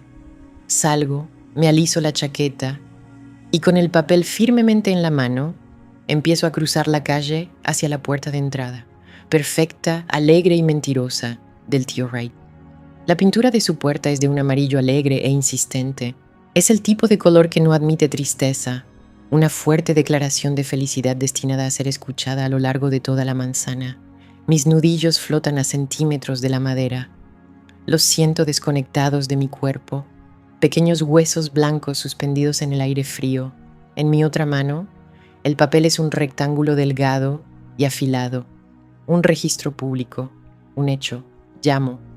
3 golpes fuertes que suenan demasiado fuertes en la quietud cuidada de su calle suburbana. Por un momento no hay nada. Solo el susurro del viento a través de los setos perfectamente podados que bordean su camino. Luego, pasos rápidos y ligeros. La cerradura hace clic y la puerta amarilla se abre hacia adentro. Vaya, mira lo que ha traído el gato. El tío Ray se queda ahí, con la cara destrozada por la sonrisa habitual y forzada.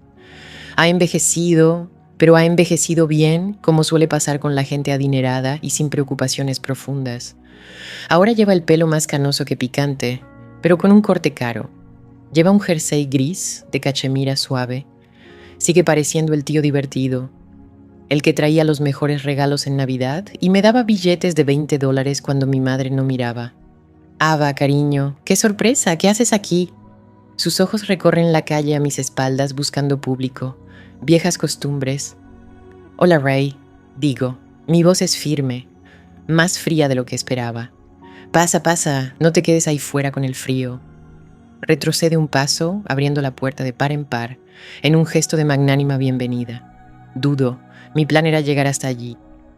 No pensé en lo que vendría después, pero la confrontación no puede ocurrir en su puerta. Esto no es una actuación para los vecinos, es para mí. Cruzo el umbral. La casa huele a pulimento de limón y a algo horneado. A manzana, quizás. Está impecable. Los pisos de madera brillan. Las paredes blancas están adornadas con arte genérico y de buen gusto. Y los muebles parecen sacados de un catálogo de lujo. Es la portada de una revista, no una habitación habitada. Sin polvo, sin desorden, sin vida. Es un escenario como lo fue la casa de mi infancia. ¿Te traigo algo?, pregunta, moviéndose hacia la cocina impecable. ¿Café? Acabo de poner una cafetera. ¿O agua? No, estoy bien. Me quedo de pie en la entrada. Se detiene y se gira hacia mí. La sonrisa sigue ahí, pero empieza a parecer pintada. Mi quietud lo pone nervioso. Bien. ¿Todo bien?, pregunta. Su tono cambia de anfitrión jovial a tío preocupado. Otra actuación. Siempre se le daban bien. No respondo. En cambio, paso junto a él hacia la sala de estar y me detengo frente a la fría mesa de centro de cristal. Puedo ver mi tenue reflejo en su superficie. Una mujer con un abrigo oscuro, el rostro pálido, las manos apretadas. Dejo el papel doblado sobre el cristal. El sonido es apenas un susurro. Ray me sigue. Mira de mi cara al papel. ¿Qué es esto? Tengo una pregunta para ti, digo. Lo recoge, lo desdobla con aire despreocupado como si fuera un recibo que he dejado olvidado. El silencio se extiende, fino y tenso como un alambre. Lo lee una vez, luego otra. El encanto campechano se escurre de su rostro como el agua de un jarrón roto. Los músculos de su mandíbula se tensan. El tío divertido se evapora y en su lugar está el hombre que recuerdo de esa única reunión. El pragmático solucionador de problemas, el arquitecto. ¿De dónde sacaste esto?, pregunta. Su voz ha perdido su calidez. Es plana, profesional. Es un registro público, Ray, del juzgado del condado. Michael Andrews. Conducir bajo la influencia del alcohol. 14 de octubre de 1999. Recito los detalles de memoria. Ahora están grabados en mí. Eso es un año completo después de que todos me dejaran en Northwood. Deja el periódico de nuevo sobre la mesa, alineando sus bordes perfectamente con el borde del vaso. Un hombre ordenado, un hombre al que le gusta controlar todas las variables. Y, dice, la única palabra flota en el aire, tan llena de desafío que se siente como un golpe físico. No hay sorpresa, no hay culpa, solo un desafío. Entonces, la historia era una mentira. Mi voz no vacila. La historia era que tenían que sacarme de la casa porque papá estaba en una espiral descendente y mamá no podía. ¡Lo superaste! Les dimos un nuevo comienzo. El aire abandona mis pulmones. Ahí está, la verdad más fría y fea que cualquier cosa que hubiera imaginado. No fue un plan de pánico y miope, fue una estrategia calculada a largo plazo. No solo me eliminaron, me borraron, me desacreditaron por adelantado. Mis 7 años en ese lugar no fueron solo una consecuencia, fueron una herramienta, una forma de invalidar al testigo. Lo miro, a este hombre con su suéter de cachemira y su casa perfecta y estéril, el arquitecto de mi borrado, y no siento nada, ni odio, ni siquiera ira, solo un vasto y hueco vacío, el tipo de silencio que es más fuerte que los gritos. Un nuevo comienzo, repito. Las palabras saben a ceniza. Vinieron a mi dormitorio en mi 18º cumpleaños con un pastel barato y me ofrecieron un nuevo comienzo. Me doy la vuelta y camino hacia la puerta amarilla. No lo miro, no hay nada más que decir. No se disculpará, irá a la tumba creyendo que fue un héroe, el hombre que salvó a la familia eliminando la parte problemática. Mi mano se cierra sobre el frío metal del pomo. Ava, dice, y su voz me detiene. Hago una pausa, pero no me giro. Por si sirve de algo, dice. Siento que haya tenido que ser así. Tenía que ser así. No, lo siento por lo que hice. Una admisión de logística desafortunada, no de acto. Abro la puerta y salgo al aire frío. Se siente limpio contra mi cara. Camino por el sendero, sin mirar atrás. Me subo a mi auto y cierro la puerta. El motor gira con un zumbido silencioso y confiable, predecible, sólido. Puse el papel doblado en el asiento del pasajero. Parece pequeño, insignificante, pero no lo es. Es la base. La verdad es fea y no ofrece ningún consuelo, pero es tierra firme. Por primera vez en 24 años, siento que estoy parado en tierra firme. Pongo el auto en marcha y me alejo de la acera, dejando la casa con la alegre puerta amarilla detrás de mí. Me había enfrentado al arquitecto. Ahora era el momento de visitar las ruinas.